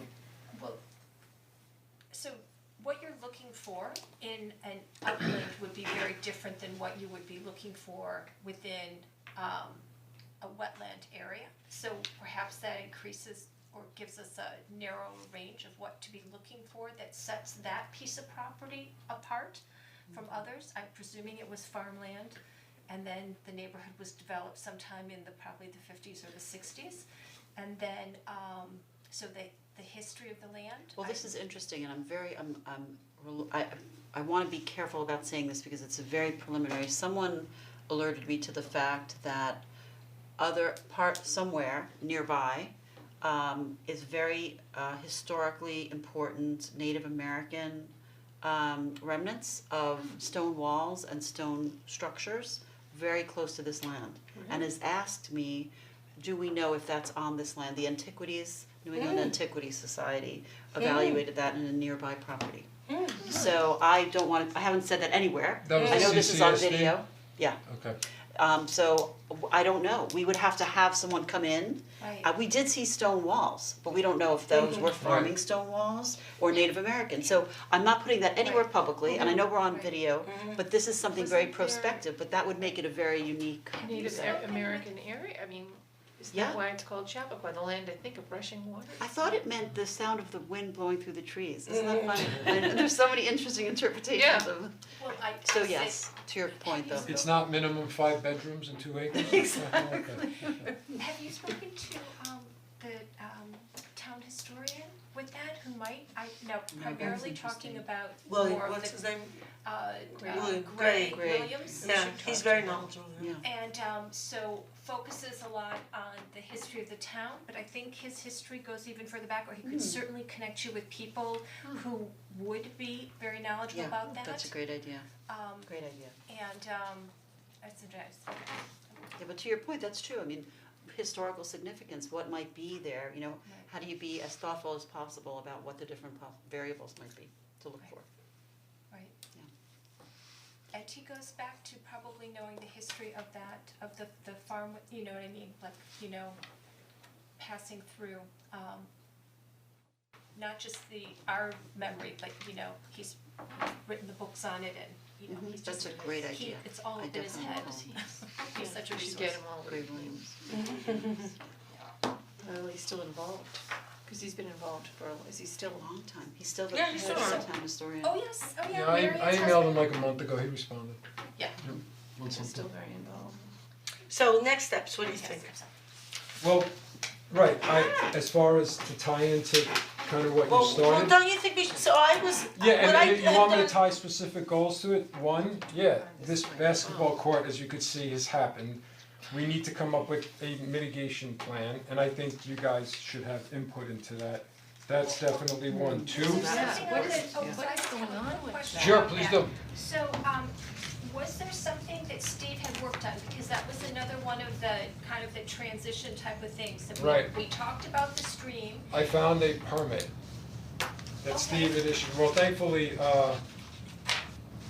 Bob Cioli found it as part of his emails, cause I was pretty good at finding some of Steve's old issued permits and or files for other projects, and for this, I couldn't find it. And I was able to find it and issue a renewal, and there is commitment to restoring the stream. This was Steve's. All he said was, all work shall be performed per revised site plan, revised 5/11/18, a wetland buffer mitigation plan to be prepared for restoration of the stream bank. And I think that's probably where it stopped since this project. Right. This was issued July of 2018, so it probably was an inception that eventually got a halt and now has been resurrected. Okay, and, alright, because he had spoken about actually doing, since it was so degraded, actually having someone come in, that there was really nothing worth saving along the side, and if there was going to be the. And I walked it today, it's all remnant porcelain berry, and I'm like, yeah, this is a carpet, this is not good, And yeah. so- right here that you're talking about, yeah. You're gonna be having the equipment, you're gonna be having the site disturbance from the basketball, that it should be done at the same time, so that when you are replanting, you know, you're not gonna re-disturb the soils. Is Right, that yeah. possible still to get it done? I think it's anticipated to be finished in the summer. So that does give us like some time for like a, you know, late summer, fall planting. It's kind of, would be an optimum time, but we'd have to, you know, obviously come up with our plan, and so it's gonna be like a stream restoration plan, and, you know, obviously the focus is gonna be on the banks and Right. the hillside. I don't think we're gonna do, I mean, from looking at in-stream, I just can't tell at this time of year what species of grass that is that's growing on those islands, but I would almost like not look to mess with that, I could just kind of leave it, but I think there's a lot that could be done, obviously, on the things, yeah. Then there's one other thing, that's the site of the middle school 7th grade science stream projects. Mhm. So Mr. Liu from Bell, I don't know the counterpart at Seven Bridges, but they probably have years worth of data, so we could even look at a before and after, that after we planted, you know, they measure interesting, sure. clarity and things like Why that. not? Yeah. And we could do something with a little bit of extra information for them, and if when we have information on what's going to be done and the timetable of that, we can communicate that with them so Right. that they're aware. They do go out with the waiters, they also do it right off the parking lot by the library, you know, it's the ease of access, but at the same time, it could be a little citizen science project, and Right. they've Like been a doing service it, I learning think, for project. 20 years. I mean, Wow, that's great. a long time. I remember we have had many conversations, we did have many conversations with Steve and with Missy involved around really doing this, you know. I can't remember whether she ever went out and did any assessment of what was there. Did she do anything? I don't think so, because I think that the plan was that it was just gonna be scraped on both sides because it was so degraded. Yeah, there is no, I'm looking at this. And we never You got guys are not gonna wanna use salvageable. pesticides, so I'm like, the only thing that's gonna work is, you know, who's the prison relief program to get out here and start pulling weeds, cause they say this is all porcelain, very right, so. But to, as you said, like, but we could we don't know what grass is there, but we could certainly replant Yeah, no, some. I think like near the edge, marsh maybe try to get grasses. some iris in there, and then you work your way up to stuff that doesn't like it as wet. Put Lobelia cardinalis, I mean, It's there a- are some waterside native plants. Yeah, some of that is not gonna be, see, the problem is because of the slope, it's not, a lot of it's not gonna be hydric, you know, you're just gonna really try to get, you know, cause the edge really does have like a drop off, so. Any erosion control maybe in it. potential with some grasses or? Yeah, I mean, they have that coconut Sedges. roll that you could sort of stake in, that's what you usually do, like at the stream edge to kind of hold that part in place, cause after you scrape it, it's gonna need something, you know, all seeds. And on that, now, if you've seen it, if not, I guess I have to send you video if you haven't been to Glacier yet, so now you're looking at an opportunity there. Cause, you know, the few dog walkers that I've met, and I'm looking at trees, they're like, this looks great, I'm like, thanks, and you know, they're like, oh, and it's so open, and so now that people have seen it open, you know, I'm not looking to touch the other stuff yet, but now that people who maybe were resistant, now they see it open, but it's open with trees. So that's the next opportunity, at what level do you want to keep that open? Are we just talking a path up to where those sugar maples are, or, you know, do you wanna replant, do you wanna let some fill in so that you feel like you're kinda isolated when you're up there and looking at those trees? So that's another thing that, yeah, I wouldn't mind input for, cause Missy's not here, I wanted to thank her, cause, you know, and Sue, they're the ones who just first contacted me to rethink what my plan was, which was I just want these trees to survive. And it's like, well, do they all have to necessarily be in a row? Could we? And I said, no, I guess they don't. And thank you for challenging me, and let's go and check what else we can do. So, you know, I mean, I kind of walk the walk is my point. So I'm definitely more than happy to Right. And I seek actually your took input, believe pictures. me. I went down and took pictures, not too long ago, when they were finishing the planting, they hadn't gotten all of the trees with the, you know, the wrap on the Yes, stems yeah. and staking them and enclosing them, but some of them, you know, I have the pictures I could send you, at least you know where they are, you could see them. Yeah, Yeah. there's a, you know, I'm, like the pit that I call it, I'm just like, yeah, they should have trees in it. Can I ask one question, this is the crab apples, Yes. right? Is this what you're calling the pit right here? I'm calling the pit I couldn't tell you. off the side of the parking lot, Red that maples. depression, where I, Okay. yeah, I put red maples and sycamore in there, So are there were like some conifers over here. Right, that, I put the white pines over by all So the other is there anything conifers. in the ground in here right now? No, that's what I mean, That's there's what you're this, wanting there's to know this what big should put there. open, right, and so Because there's. the meadow plantings here, but does anything ever come up here? Has anything come Well, up here in the past? if we don't do anything, what you see over there is gonna come back here, which is gonna be, you know, Right. blackberry and some grasses and. Right, so what do we Right. wanna do then? So, and now that we have opportunity to, you know, widen the path this way in terms of, you know, I could just tell the parks guys, just keep mowing up into, which I'd like to, keep mowing up into the edge of the deer fencing because that's all mugwort and I wanna keep that down. And then, we did leave a space from where we planted the first tree to where the sign is, where you can't fit a mower in there, and it's like, so that's the key, like, what do you wanna do? Do you just wanna go up? Do you wanna maybe do this? Do you wanna, like, there's opportunity, and that's just a maintenance thing, that's not even planting. It would be good to see, you know. just, again, I always, it's such a hard decision when to cut, but I still always come back to that. I don't know what's still there enough, like the area near the deer fencing. Are any birds just like hanging out in there in the winter for shelter right now, even though it's mugwort and icky stuff? Well, Is anyone living there's there? one now, the we're mugwort. actually Is it looking, all gone? Like, okay. we're looking for a civic improvement project, so I know that Gail, who's on Pollinator Pathway, and Emma. So if there is an area to be planted, I'm all for the idea of keeping the invasives down on the right side if you're walking in. And then there was some soil disturbance on the left, of course, you planted trees, obviously the soil had to be disturbed, but if there's that discrete area, I don't know if it's like 8 by 8, I mean, for all the times I've walked, if there's an area there that can be planted. So that's a possibility with even just something to stabilize, but something that will also be providing cover. Where's that off to the? That would be off before the white pines, right? So it's Between the crab apples and the between the pine. crab apples. It's a little bit of on a diagonal, Okay. if I remember correctly with that. It's almost like then do you use landscape design principles and kind of do Yeah. up like this, so people have the visual upward kind of And you can into do shrubs carrots or and something stuff like that? like that. And Elderberry, is it full sun there? So, yeah, some stuff you lose, I know, cause it's, once the pines start dropping and whatnot, it definitely seems to inhibit, things that Right. can, wanna do what they wanna do, but. so camp them up. Happy in full sun, survives in shade. I mean, it was funny, cause when I went with Missy, for whatever reason, there must be some pocket of wetness, cause there is a winterberry if you walk up. Oh, Over the left, it's all in berry now, and there are a couple of, I think they're European chestnut. Which has now been cut down because they're building a house at 400 Whippoorwill. But when I was looking at the tree survey, and they called something a hickory, I'm like, that's not a hickory. And I'm looking at the tree, and I'm like, I don't know exactly what this is. So I did more research, and it was an American chestnut. They're gone. But when I looked at the leaf, and then I saw Spanish chestnut, and so there's a couple of those that just happen to be growing there that probably escaped. But I know they're European, but it is a neat looking leaf, and so it's something that I don't see every day, so that's why I was drawn to it, But there's also a ton of blackberry, like that's all in there But too.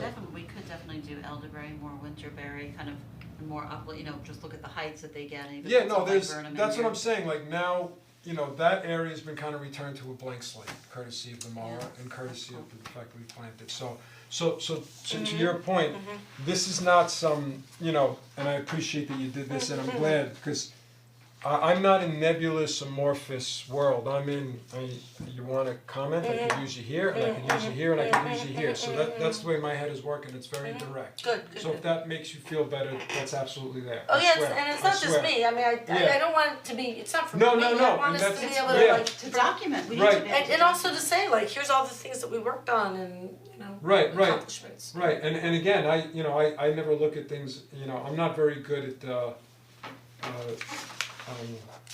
I'm more magnitude than I am numerical, you know what I mean? So I don't worry that you did 10 things, you did 12 things, you could have done one thing, and if the one thing was really cool and Right. it worked, Yeah, then yeah, damn, yeah, more that was quality. great, Yeah, yeah, exactly, yeah. yeah, so. Yeah, no, that's awesome. And I think some of these kind of have just a high profileness to them because of people are gonna see them, Right. they're all, so, yeah. Okay. So it sounds like from your perspective, the basketball court and stream mitigation thing and then glacier are the two primary. Those are the two in my head, and also, I'm hoping to, I'm trying to finish up a bunch of other things, cause I do plan a number of like winter walks through a lot of these other parks that I really haven't had an opportunity to sort of, get to know. Public walks, or what kind of winter walks? Like, through Burden, which I really haven't, I haven't even been through Whippoorwill Park, you know what I mean? Just any of those, just to sort of get a grasp of them, cause I was so, I'm not gonna lie, I was like so nervous about I'm getting a bunch of trees that I didn't pick, and now I gotta find a place for them, and I love what you let me wrote on hope our that they, agenda. whatever, You're so. like, Yeah, right. yeah. Yes, no, Obviously, you and inherited this if thing. you have to leave, Yeah, please don't, 5 okay. minutes, Okay, so when those trees were delivered, I got here at 7, cause they're supposed to be delivered by 8 AM. and I'm getting a call on the cell phone, 813 Florida. I'm like, what is this, junk? You know, like, and it's the truck drivers who were telling me they're like 5-6 hours away. So now I'm concerned because I got who leaves at 3 o'clock and who whatever, and I'm like, who's gonna help me unload these things? You know, so I had to call Ike and Jonathan, who's like park foreman. He was great. He was there with me the whole time.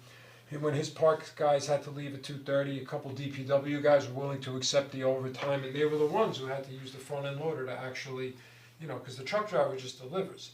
That is it. They do not help you get these things off, and I'm not carrying them. There's like hundreds of pounds. Like you actually needed to, and we had to, you know, store them off in the corner of the parking lot until, you know, the Ascape guys, because the way the contract was written was that they were supposed to, you know, sort of help with the unloading, but all of that happened late when we had to reissue the bid because the only bid that came in was 60 grand and whatever. So it was just this convoluted mess of, I got trees coming and I ain't got any, you know, thing lined up perfectly yet, and now you're telling me these trees are gonna be late, you know.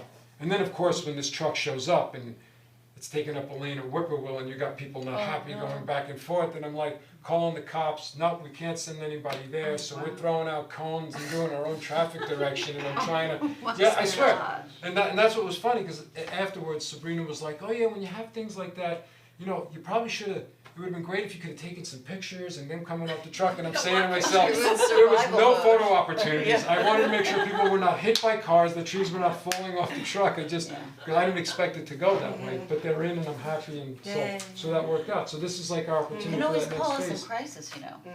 You can call us in crisis, That's a right, good with point, the- yeah. They've directed the traffic. So, We're taking the pictures. so if you're gonna leave, this is my wait for it, so this is my Yeah. spiel. So, I figured all you guys would appreciate this. So my wife's grandfather, he was an impressionist artist, his name was Paul Morrow, he liked flowers. Wow. He painted Westchester, New York City, Italy, Cape Cod, and the painting on the cover, which I included in Cape? I put it in the front. It's at the Cahoon Museum in Cotuit. They actually bought it this year because he did an exhibit there. So it just so happens this book was done for yes, this was done for the exhibit that was at the Cropsey. I don't know if you're familiar with Cropsey Foundation in Hastings. Yeah. That's yes. He did an exhibit there. Is this in Cotuit? Yes. Yeah, yes. that's what it looks like. So Yeah. oh no, that's actually Dennis. That's Oh, probably Dennis, the okay. beaches of Dennis. But it has yeah. that same, Yeah, Yeah. which is kind of that's so cool. it kind of made me chuckle that he just like took like indoor flower display and put it on the beach. But that's what he wanted to paint. So that's what he wanted to paint. So I wanted to. So give wait, him this is permission your to- wife's Thank That's you. my wife's grandfather. grandfather? Yeah. So he was an art restorer, and he did a lot with flowers and. You know, and I knew you spent time at the Cape, so I thought you would. Oh, I love it. Yeah, Yes. so. Wow. So, and it's funny, cause that museum in Cotuit, for whatever reason, the Cahoon, she was a painter also, I guess, who has the museum, she's into topless mermaids, there's like a number of those, you know. So I'm there with my daughters and we're looking at, oh, here's your great grandfather, whatever, and oh yeah, and here's the other museum, I'm like, wow, 2-dimensional topless mermaids, I'm like, okay, well, you know, it's fine. And you know what's funny is Cahoon must have some significance on the Cape because there's like Cahoon Hollow. Oh, really? Yeah. Oh, okay. So I don't know what it means, but Look at this autumn landscape along the Bronx River.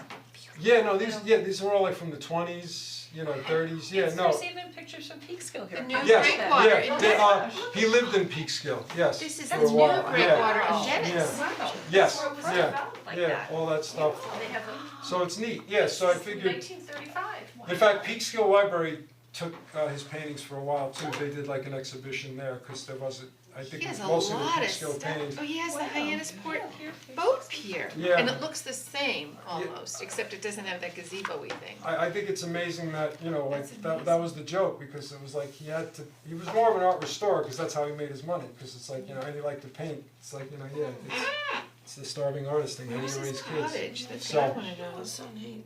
So some of those things, yeah, I mean, it's a good book for a coffee table or at least a mantle, you know what I mean? That's what my brother did with it, so. This is so wonderful, thank you. Gorgeous, thank you.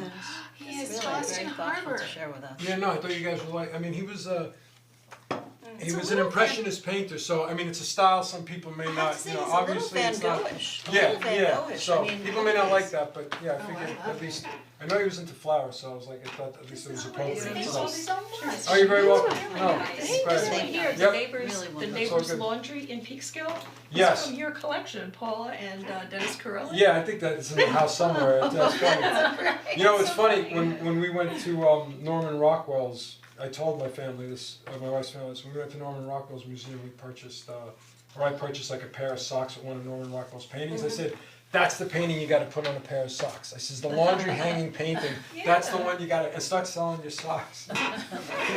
Are you still at the same house that this Cape Cod garden is in? Paul Moreau and in his No. Cape Cod garden. No, that house, if I took you to where their house was now, it's on a point in Dennis with a big, beautiful home on it, with the Irish flag flying, which I always joke around with my family about, you know, I said, there you go.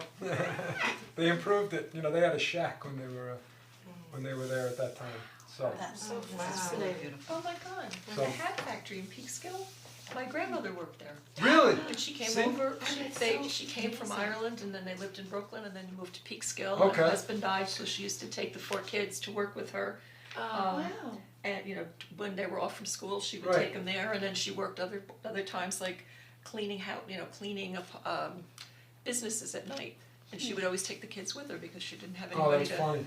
But the Yeah, hat I have a factory, friend oh my God. who came to the exhibition, This is and he's an amazing. archaeologist and cultural resource person, and I remembered he emailed me, he says, can I talk to your wife, cause one of your grandfather's paintings, I'm doing a project in Peekskill, and it has a picture of the pier, and I was just wondering whatever, so it had like, for his research, he needed it for like some sort of like cultural resource accountability and or, you know, significance determination or whatever, so I thought that was funny, I was like, oh, there you go, it's, you have history, so. This is really Funny. cool. So, Alright, well, I you hope guys, you enjoyed happy it. holidays to everybody, happy New Yeah. Year's, we'll see you in January. Absolutely. Thanks, I just have to. I understand, no, I, Do we have any to-dos, like in other words, Yeah. I obviously, because I've been working on I Right. feel well, I mean, organically interested in I doing mean, if you look at the open calendar, space the next meeting's in a few weeks and it's the holidays in between and, you know, I have nothing on the table that's pressing, so that's why I felt, Yeah. I knew that this was gonna be a little ambitious, but we could get back to it, Sure, so, of okay. course. But we Yeah. can eventually wind up with a list of our goals for 2020. Yeah, that's what we should have, just so that we could share it with people and say, look, this is what we're working on. Right, okay, yeah. well, what I just verbalized, Yeah, I will put yeah. on paper, absolutely. And then also Earth Day too, we should have on the list. Yeah, cause that's gonna come soon. Because Like we the need months to, I'll just keep speak with Missy about really that, scary. because we need to Zoom get in. chat we need to get a location and a time, Yeah. and get back to Jessica on that, yeah. And also, we wanna start talking to other community groups too, like SABs probably would be interested. We've already talked to the the environmental group at the school, like the kids are doing stuff.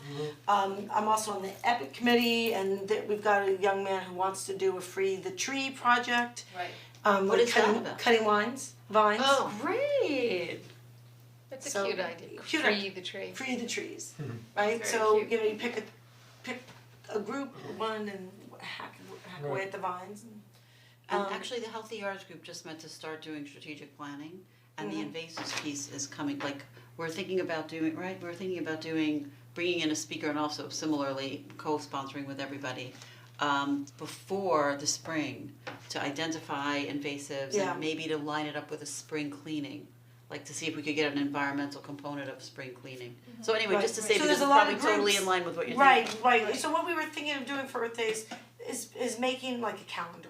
Yeah. And it doesn't necessarily all have to be like things that we're sponsoring, but it could be What's happening around town. around town about Earth Day.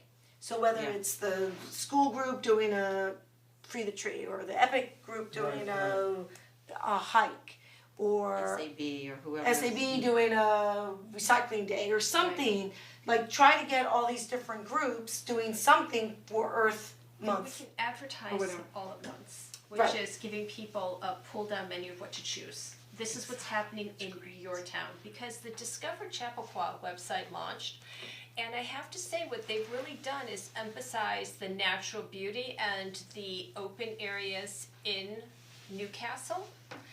Great. So I think that we need to help align the kind of the values, with that. But make and- that come to life a bit with all of these different activities and Exactly, and opportunities. it's one thing, bye-bye, Thank you, Lucille. Lucille. That Thank is, you. but also to bring people into those areas, whether that's with a guided walk, whether that's a volunteer day of removing invasives or planting and make it simple for them to do something, but somehow getting them in there, and kind of, reconnecting with the nature there, with that. There is a great speaker who's in Irvington who's talking in January about invasives. Yes, I Missy saw sent that. that around, Looks right? great. That might be, she might be, great to do kind of a standalone with that, That's a with good idea. invasives as well. If the more of us can go see if we think she'd be a good fit to come here, that's a great idea. How could we bring For that. we have- Has Karen seen that? Did Missy I share don't think it I've around seen as it. an email? I don't I know think it's I've on seen it. Facebook. Oh, well, I've seen it on Missy Facebook. just did that, cause it was like the 3 lectures the 3 little coffee and conversations that I was going to do for Pollinator Pathway. And I actually spoke with her thinking that, mine is gonna be really low key and nowhere nearly as nicely done as what person is going to be doing in Irvington. Mine is like, toned down and just very casual, so then, but I thought that something like that is a great standalone. Because this actually gets into the whole grant from the meeting that we had with the I say that he's from Very good. Pleasantville, he's actually from Pace, but lives in Pleasantville, about the mapping and the canopy cover with that. So does that affect a stand of 600 trees? I mean, in terms of just kind of, is there any extra, protection that if we're talking about planting, Lucille's gone, we ran into someone from Westchester Parks, and they're actually their goal is to plant 2,000 trees as part of that program in Westchester, and trying to connect with different organizations and municipalities where those trees should go. But if you're trying to, is there the other side of it as well, of what's being taken down and removed from development versus what they're trying to add? If you're trying to add 2,000, well, if you remove 660, you're just that much further behind. These are mature trees as well versus your newer trees. So I don't know, Right. on a county level, whether there's been any conversation about that. No, and my first question would be, can we impose that on private property? It's like, Right. it would have to be like a public, because a lot, having gone through the community forestry grant, it was like, okay, this has to be ours, like it has to be public, it has to be the town, it can't be the state, it's like the state's not gonna fund themselves, and I was like, okay, cause I'm not gonna lie, I remember even telling Jill at my interview, I think my answer beat the question. I told them, like, this project, I have this experience, whatever, I says, I don't have grant writing experience. They were like, oh, that was our next question, so me doing this for the urban forestry was my first. I didn't find it to be that big of a deal in terms of, the concept and coming up with the scope and the work plan, whatever. It was more okay, you get 2 points for what? Okay, let me make sure, and you get another point for this, as part of the application process, because I guess at the end of the day, They score you. it's a scoring, They right, score so you. how do you meet that? So that's what I had to get my head around, yeah. I've done a lot of grants proposals. I mean, I'm happy to proofread something for you. Thank you. I think you're Yeah. onto it though, like, it's always like, what is this particular entity looking for and how are they gonna assess It's you? new every Each one time, is different. for your next one, Yeah, yeah. pretty much. They all have their It's true. little quirks. Right, I mean, my friend, I'll see him for dinner on Monday. I worked with them 25 years, my man Tony, I told him about this. I said, one of the things I need is that I need a consultant. I need 2 basically prices. I says I need 2 proposals for what it would take to do this work. That was one of so this isn't a formal RFP or bid request yet, because we're just applying for the grant. Right. So, you almost have to have that kind of relationship for someone who's willing to take the time Right. that, A, there's no guarantee you're even gonna get the grant, and then B, if you do, you have to put it into the bid process, and are we even gonna get the work and whatever, so really, Right. unless it's like a relative friend or you're married to the person, like who's gonna take the time to do that for you, you know, 'cause it took some effort to do it, Well, yeah. it really shows too the advantage that certain towns, like Pound Ridge, where they have 7 staff for 1 preserve. Right. So Yeah.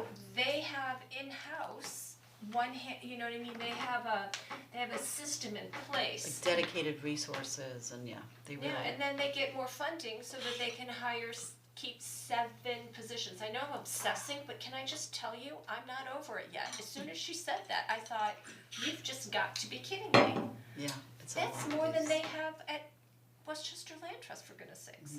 But it shows what their priorities are Well, and but what it's they always wanna- been that way. I mean, For Pound Pound Ridge was Ridge. always like the near Berkshires, for lack of a better way. But I mean, for people who come and just spend the weekend from the city, and I think that's kind of still that way, although it's become a lot more suburban, but it's still really, Well, Morgantown really, they must have funded that, you know, and they manage their money well, and they're continuing it. I mean, it's impressive. It's an endowment, I'm sure they have like a big endowment. Dreadfully envious. I'm sorry.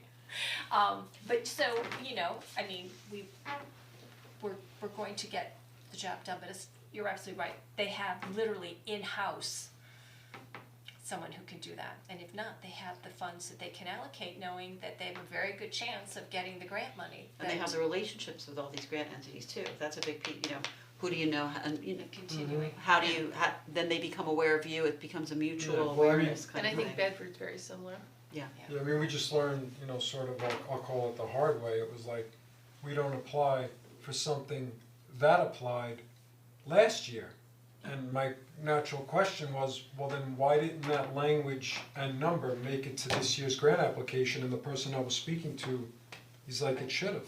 Yeah, You're that's absolutely right, you know, I'm like, Yeah. I've only been at the job, I don't, you know, have the historical context of your grants, it would have been nice if the instructions were complete, you know? Absolutely. So, but you know, at the end of the day, you know, we're this far along for this, and even Sabrina, who was encouraging, and I felt this way too, it's like, no, it's not a waste, you got it to this point, this is something that you're not gonna just dispense with, you know, you needed to get it to this point, And it is if you're often going an to. iterative, And it right? goes, yep. Sometimes you don't get the grant till like the 3rd or 4th year, Right, because you right. kind of fine tune and then it winds up, you know, it's a process. Yeah, So it's all good on a foundation building. yeah, it's, Yeah. you know, there's some things I don't have to do again when we, you know, right. You know, one thing when I was listening to Westchester Land Trust, it might be interesting for us to think about who we wanna come and be guest speakers here. Cause think about like this land, that little area, right, between the crab apples and we have a lot of us that know native plants and some are do landscape architecture. But all I could think was, I wonder what Anne Swain would say. Like, what would the Sawmill River Audubon say that we should be thinking about in terms of changes? Like, there are all these climate change implications on the wild birds. Right. And what could she share with us that we should just have top of mind when we're thinking about what to plant or our open space? And she's just one example that just randomly comes to mind. Are there any other people in our, you know, in our community who are resources who we could learn from as we're doing our planning? Yeah. They don't have to give an hour, you know, even 20 minutes, a half an hour. Who are our resources that might be, that we could learn from? Right. I mean, this hit me today, I'll say real estate attorney for lack of a better grasp. So an applicant wants to meet with me because they're concerned about, I mean, I think they're just posturing, but they're concerned about the fact that there's a property not owned by them that they're looking to develop, that I'm saying, based on my view and by what we have mapped in Westchester County GIS, the stream originates here, not here. And the comment was, well, could we talk about that? Because if you're gonna identify wetlands on other people's properties, we just wanna make sure, and I'm like, okay, you know, this was just a voicemail, I'm gonna have to later get back to this person, but, you know, what are the implications of that? You know, just if, you know, this to me, from a regulatory perspective, I'm not as concerned about it because there are, you know, mechanisms and procedures and manuals in place to actually ground truth all this. I'm just doing the best that I can, not having that, so it's certainly not confirming anything. I mean, it's just saying that there's a probability based on what I'm observing in terms of the vegetation that's growing in this area and the fact that it's mapped as this blue line on Westchester GIS when you hit the streams and lakes and watercourses layer, you know, but that may not, it may not be a wetland, but I can only go by what you're looking to apply for and where I need to measure a buffer area from. Right. And I'm not gonna go out on a limb for some other reason, you know what I mean, to say, yeah, it's not because I'm worried about somebody's feelings, you know what I mean, it doesn't I mean, and work that's, that way. no, and it shouldn't, because it's like an extension of zoning. I mean, Right, there's right. a property and you're allowed to do what that's just part of the whole plan of the town. Right, so then, The goals of the if you town. carry it to the next thing of Yeah. like, you know, wow, your property's really like valuable in terms of, you know, like we really think it would be, you know, bird, and you know, I don't know, does that Oh, I see what strike you're as saying. somebody like, as a person like, I don't wanna be viewed as special, I wanna cut those trees down, they've been bothering me for 20 years, you know, I don't know, I'm just like bringing that out, like as far as, for me, my example, I have defense in the science that has, you know, at the end of the day, will define or won't define, is that or is that not a wetland, but us coming forward and saying something at that level, is somebody gonna get all But I touchy mean, about not that? to extend too much, cause I know it's late, but it's a lot like what happened in a different way, probably 15 years ago by Cooperstown in that whole area in New York, where there was a huge push for wind farms. And the deal there was protecting what had never been protected before, but everyone took for granted, which were these wonderful view sheds. Right, And there was a huge issue between the people who were leasing the land because they couldn't make any money farming, and others in the community who said, but you're destroying our view sheds, you know, for the town and for everyone else. So right, so it's a clash of people's, you know, priorities and necessities, and it gets really difficult. And I think in that sense, we'd almost have to ask the town to see or add to the comprehensive plan, what is our priority here? I mean, no, you can't restrict private property ownership forever with every kind of laundry list of what you want to preserve, but there has to be a balancing, and I think, given what's happening with the climate now, I think more people are thinking about it. The health and Because- safety, as you Yeah, said about their earlier. kids, I mean, what kind of place are we leaving for them? And I You know, and you really think about that, and I know it sounds dramatic, but the way things are accelerating, it's actually quite scary. And I see it I'm sure we all do, this summer was so hot, and you're seeing a lack of certain, animals are acting differently, some of them.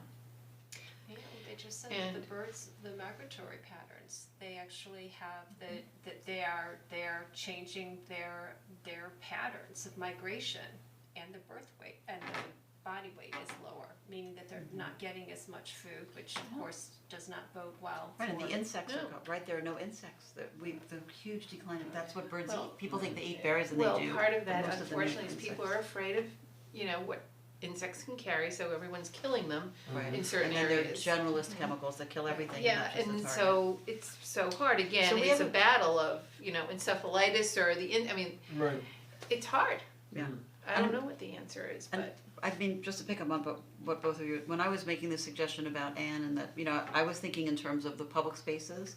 In other words, what could we learn as we're thinking about glacier, as we're thinking about the work we do in the public lands? So just to be clear about that, because I hear what you're saying. Right. And in terms of what you're saying, I think it really would be interesting for us to kind of say, what are our 5 to 10 recommendations to homeowners to think about climate change? And I kind of think that Ivy, you know, she really seems to be concerned about the environment. what about like a town hall meeting about inviting people to come to the library, are you concerned about climate change? Let's talk about it. Absolutely. They And what did can the you do on your own program. property? Yeah, how does everyone feel? Right, Yeah. so the League of Women Voters had that program with Susan Carpenter's husband, whose name escapes me at the moment. I You know, think he's of at Barbara Columbia. Gerard's husband, who's a law professor. Michael, Right, it's Michael Gerard, Thank yes. you, Michael Gerard.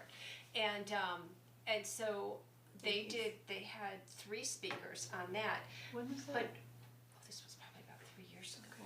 Because he speaks at the New York City Bar Association every But year you and know, I'm sure updates. he would come back, you Yeah. know, he speaks about this all the time. It's a great idea. The other thing is that I think that dovetailing with what they're trying to do at the county level, but also just trees are really tough. People don't want to plant large trees, and if they do, they all seem to be a Japanese maple, my own personal I observation. know, there's so many. So, the thing is They're that beautiful. there was a great program, and I'm trying to think where it was, where they had, I think it was through the town conservation board, where it was the care of your trees in climate change. Basically, it was how to care for the trees that you have, and also simple things like planning for your replacement tree, because that beloved 26-inch diameter oak will not live forever. You don't want to suddenly have, like my friend Lakshmi on Leroy, Yeah.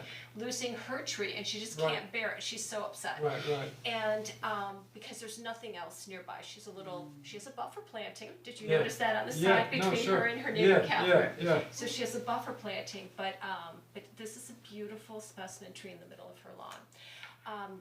But the idea of just they seem simple, but to most people, they don't think about it. If you tell them that we need to plant more trees, they look and they say, "What? Look at all these Right. trees." Yeah. They don't understand fragmentation. I mean, the vines. I mean, it's really something about how to see what there is.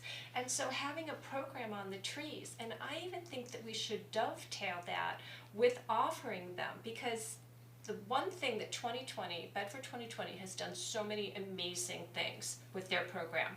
Yeah. One of their points that they have not been able to achieve their goals is in planting trees. They have it on the website, $100, you can click, you can get it. They have had very little success getting people in their community, and they're a motivated community, to plant trees. And I think that if Interesting. we schedule a program where someone is talking about trees, we have them available so that we, for a very reasonable cost, so that people take them home. You hear it, you buy into it, and then you just a little more effort, you go home with it, right? Otherwise, we give information, and then what happens afterwards, we're not quite so sure. Like, you tag it together, we might have And more. it's so tricky because luck with it. I've been to so many Earth Day events where Con Ed, gives these teeny little saplings. And so the question is, that we could do something with teeny little saplings, but you wonder how many people really plant them and know how to care for a Right. sapling. Right. So the question of at what stage do we give away? Right. And do we teach them how to plant Right. and So care? it depends on, the town gets the best price. So even with the garden club, there are different levels of wholesale, and I know what level we are, and we're paying a lot. So anyway, so I know that the town can negotiate better deals, but I'm even willing to say, the same way that people grow plugs and then grow them and sell them when they're retail ready, people who have a fence, I'm fine planting a small stick. I've done it myself in my yard. Plant it to grow and then keep it for 2 or 3 years. And if you're planting a tulip tree, it's gonna be huge within Yeah. 4 or Right. 5 years. So So the trees big target grow fast. trees that grow quickly. But they need to be protected in that. But you're right, the Charlie Brown trees don't sell well. And the people don't want a tree that's too big. I mean, it's really They really need to know hard. where, what are the conditions, like I People feel like these little very saplings are anxious. given away without real instruction. Yeah. And then these bare root plants that you really have to know what to do with them and how to care for them. I love the idea though of coupling education with a takeaway, with a take home. Right. What about, a program, especially now, okay, where we need trees for the future. I know this is something that I think is important, but, if someone that someone in your family or someone you really cared about passes away, I know, we should do that. plant a Yeah, tree. exactly, a memorial Amen. tree. A memorial tree, I just think that's such a wonderful thing. I think Because that is excellent to do that, to have that with it available. We talked about it, Greeley, to do a Greeley Grove, that each class to plant a tree, and eventually there'll be a grove And then you can of see the hardwoods. tree and Right. you go back and it And you grows visit. Yeah. and for someone who's passed away, it's like new life. Right. Yeah. Which I think is wonderful. really important. But anyway, Do we know how much money's in the tree fund? The Glacier Fund and the town's tree bank fund, The town tree fund? that I have to research. oh my goodness, we're keeping you so late. No, it's okay. Because if we do start a program with that, with a memorial tree, a legacy tree, that, and we offer that, we can have suggestions of lovely native trees with that. The location has to be determined, of course, we have to, find that. But we could put that on the conservation website. We could mention it at the tree talk. Yeah, I mean, I just think, I find, for me, it's very comforting. Oh, yeah. Yeah. And it's so tangible. Yeah. Oh, absolutely. It's interesting because one of the things we're trying to do right now is find a major donor, a named donor for that 21 acres, either in memory of someone or in honor of someone living. And then one of the things we're thinking of doing afterwards is having, if we can get a huge chunk, a lot of people in town want to start like a GoFundMe to give smaller donations, still generous, but that's when we were thinking, well, maybe we could have specific trees in that Yes. forest named after people. But I love the idea, in addition to that, of offering, an ongoing, plant a tree in memories. I mean, I think it's a brilliant idea. I almost wish we could have like, Or birth, I mean, 2020 that's what I did when my birth. older Yeah. daughter was Yeah. born, Yeah, Like, it Yeah. could be that. Unfortunately, it's a Japanese maple because it came from my mother's house. He's now gone, so, That's it, but but it's this big thing, I'm like, Don't you think of your we could- mom, like, when you look Yeah, at it? absolutely, I remember where I took it from, and my father's still at the house, but I just remember my father was not, the inspirational one to take the tree, you know what I mean? So obviously, yeah, it has a whole, it's emotional. It does- Yeah, it is yeah, emotional. exactly, yeah, We could have the year of the tree. absolutely. Did we ever hear back from Penn? No, and Missy's not here, I was gonna ask her about that. Okay. I mean, I participated in the walk, I got the concept. The other, I know Lucille ran out, the other issue with Glacier is, I know Jill came to me with this a few weeks ago, and I visited. And I took a look at the project that was done when the Beaver, I guess, did a number on, I guess, that spillway area, right? So the pipe that they put in is smaller than the pipe that previously existed. So obviously the goal was, and this maybe ties into what I was talking about before, like when you decide you wanna restore something or do a project, what are your goals? So here, the goal was, and it's fine, that you wanna maintain submergence and a visual pond effect. And you got a nice pond, and it's probably good that you have that, it's probably kept some of the frag away that's on the other end, cause if you can get it to a certain level of inundation for a period of time, frag doesn't like that, so you've been able to control that. So I was there when the guys were finishing up with the trees, and a couple got out of the car with their dog, and they were like, oh, is this for flood control? And I said, no, it's just a plant program. And so I walked with them, and I guess, after you hop over the spillway, it's like, oh wow, the path is pretty muddy here, And a few weeks prior, Jill was saying that Ivy was mentioning at the end of the boardwalk, it's kind of muddy. So that's when I looked in Steve's old files, and I said, well, okay, you got a smaller pipe, and I think that they're just looking to retain more water for a longer period of time, because they want to keep the pond.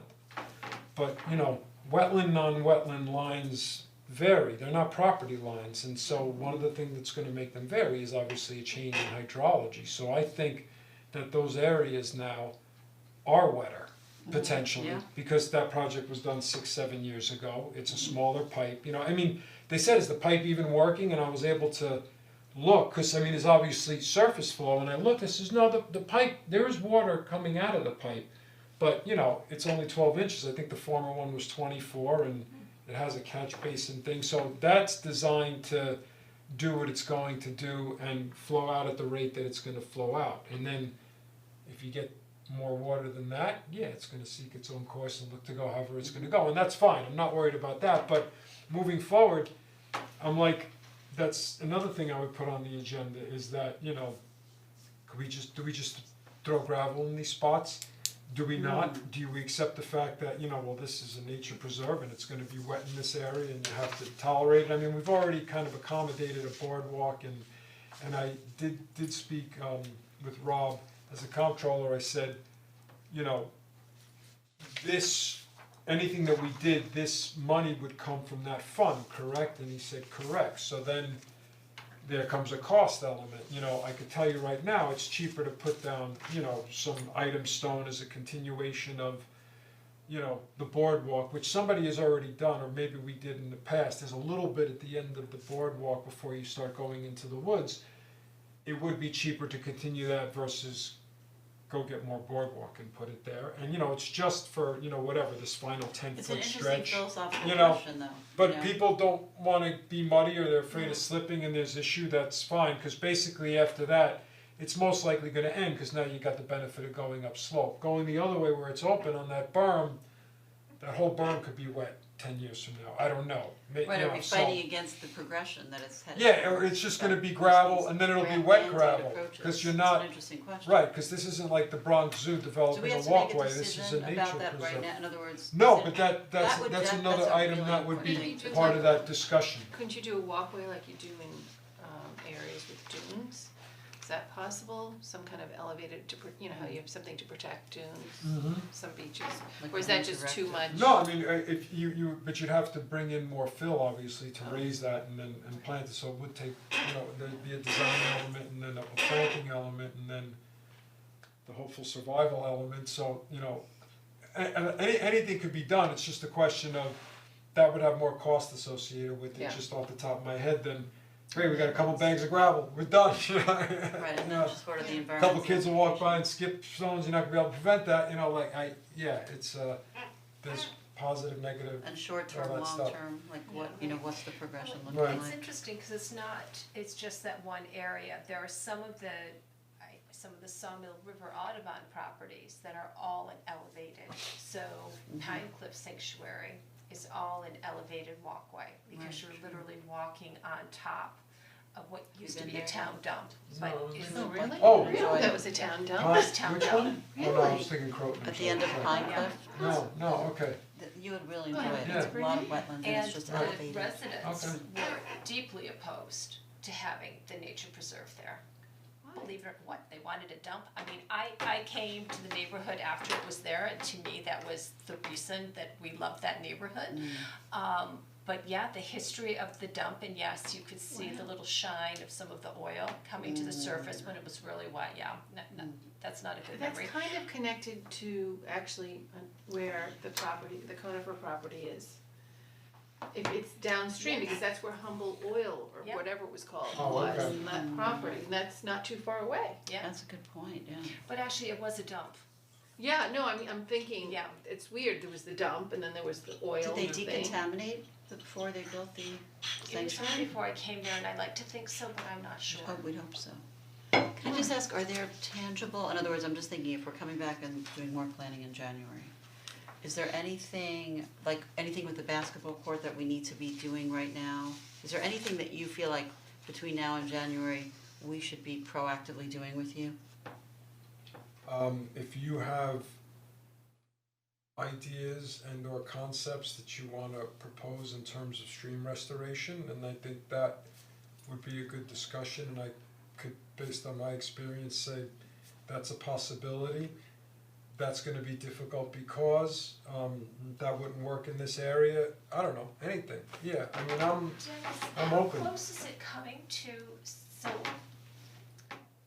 so I know that anything related to the train tracks gets into the purview of MTA, Right, where, we've had our hands slapped, where there was, I mean, that was like a brick wall. I mean, to say that was it, Right. nothing was gonna happen, not even a weed pulled.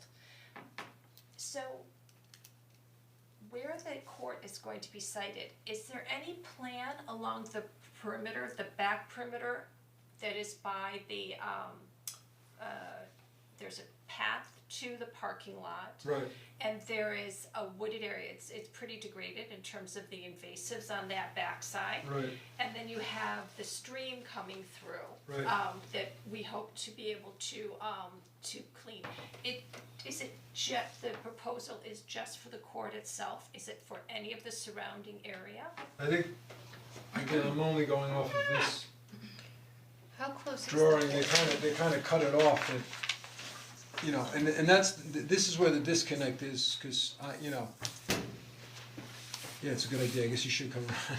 So, Steve's permit said something about both sides, this is hatched, showing wetlands, I'm not sure what the hatching is representing. That, you know, there's not a legend, that seems to be popular with a lot of plans here in Newcastle, it gets frustrating, I've So told. that's actually a different one. Oh. So I think that what we were talking about before is the one that goes right between the parking lot here Alongside of and it goes right through here. So this over goes there. by the library over here, the stream, and Right. then it goes right here. This is by the The ball service station, and this is where there's a fence, and then Where are the ball fields on here? Can you, the ball fields are there. Yeah, So 'cause this, that's Greeley, isn't that's how that the you gas come in. station over there? Yeah, Oh, it comes oh, this way, wait. yeah. so. But Where aren't the these the fence is parking now. spots?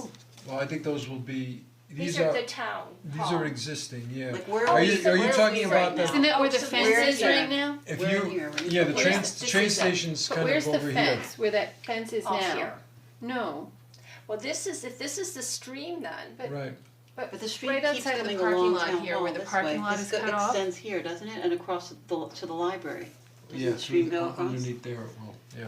but my question is, maybe I'm totally off, where the fence is now that it says no parking, all cut Right, off. right. From that fence going forward, where is the basketball court?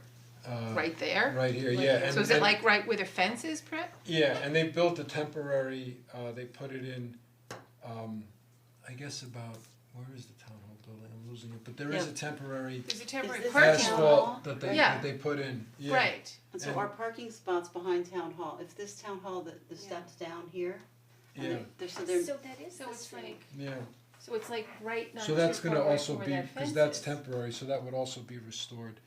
And it's interesting, cause when I went there after they put it in, you could do a wetlands 101 of the soils that are You mean the stockpiled, cause, you know, the lower ones are nice, dark, rich, moist, saturated these are all in soils, Is it and in the front of ones the on town, the is this in slope front of are the town uplands. hall, right here? This is Back of the this is town the hall. back entrance, I guess, of the town No, hall. but the thing that, right, but they're it's right out saving the here. trees. The trees are not coming down. That was, they were saved. Yeah, there was one, did they take it down today? There was one sugar maple that had to come down that was sort of in the parking lot that was of size. They took down a couple that were, But they oh, wanted this to was in the remove. playground, I should say. They took a couple down that were in the parking lot, that's already occurred. And they chopped out some smaller ones just to make this temporary path.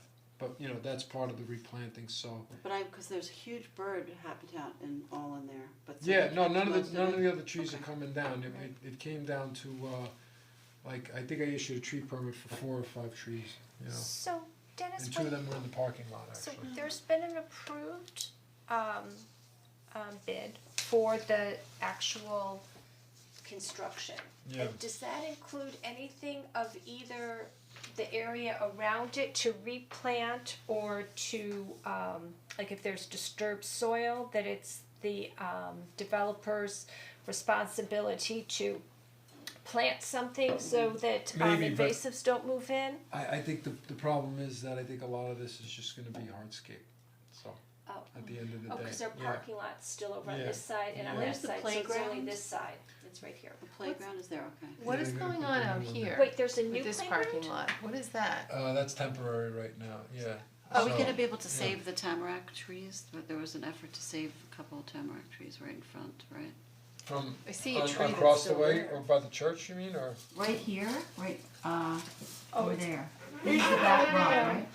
This is, the library's there, yeah. Yes. So you know there were 2 conifer trees, actually I think they're tamarack, right? Okay, Right over here, to Yes. the left of the no, entrance. yeah, those aren't getting cut They're down. gonna stay, I Those know are, they were initially supposed to come down, but I think there was an yeah, effort why to can't it, the larch, leave. right, those, the common name? Larch, It's like the yeah. larches, yeah, okay, yes.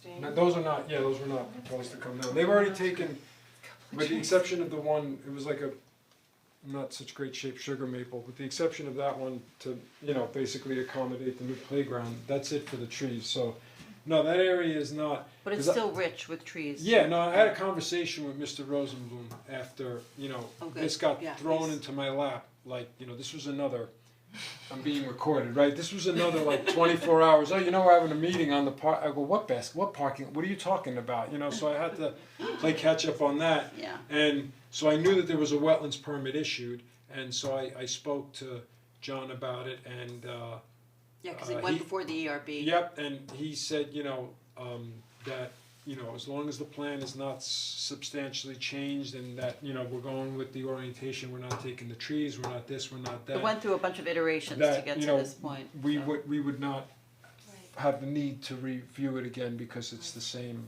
I said, okay, fine. Well, I didn't realize there was gonna be a new playground, but that really means that we have to do something about the stream, because that is gonna be such they an not keeping- eyesore compared to having, They're not these more areas new well-traveled. landscaped, They're not right? keeping the old playground? No, that's gone now. That's been, because this one has to be a, It's accessible. right, yeah, remember when that was it's not written on a thing, but it's a, Can't believe that. not handicap accessible, there's another term for it, but yeah. Playground, David. Oh, no, but I remember what it was.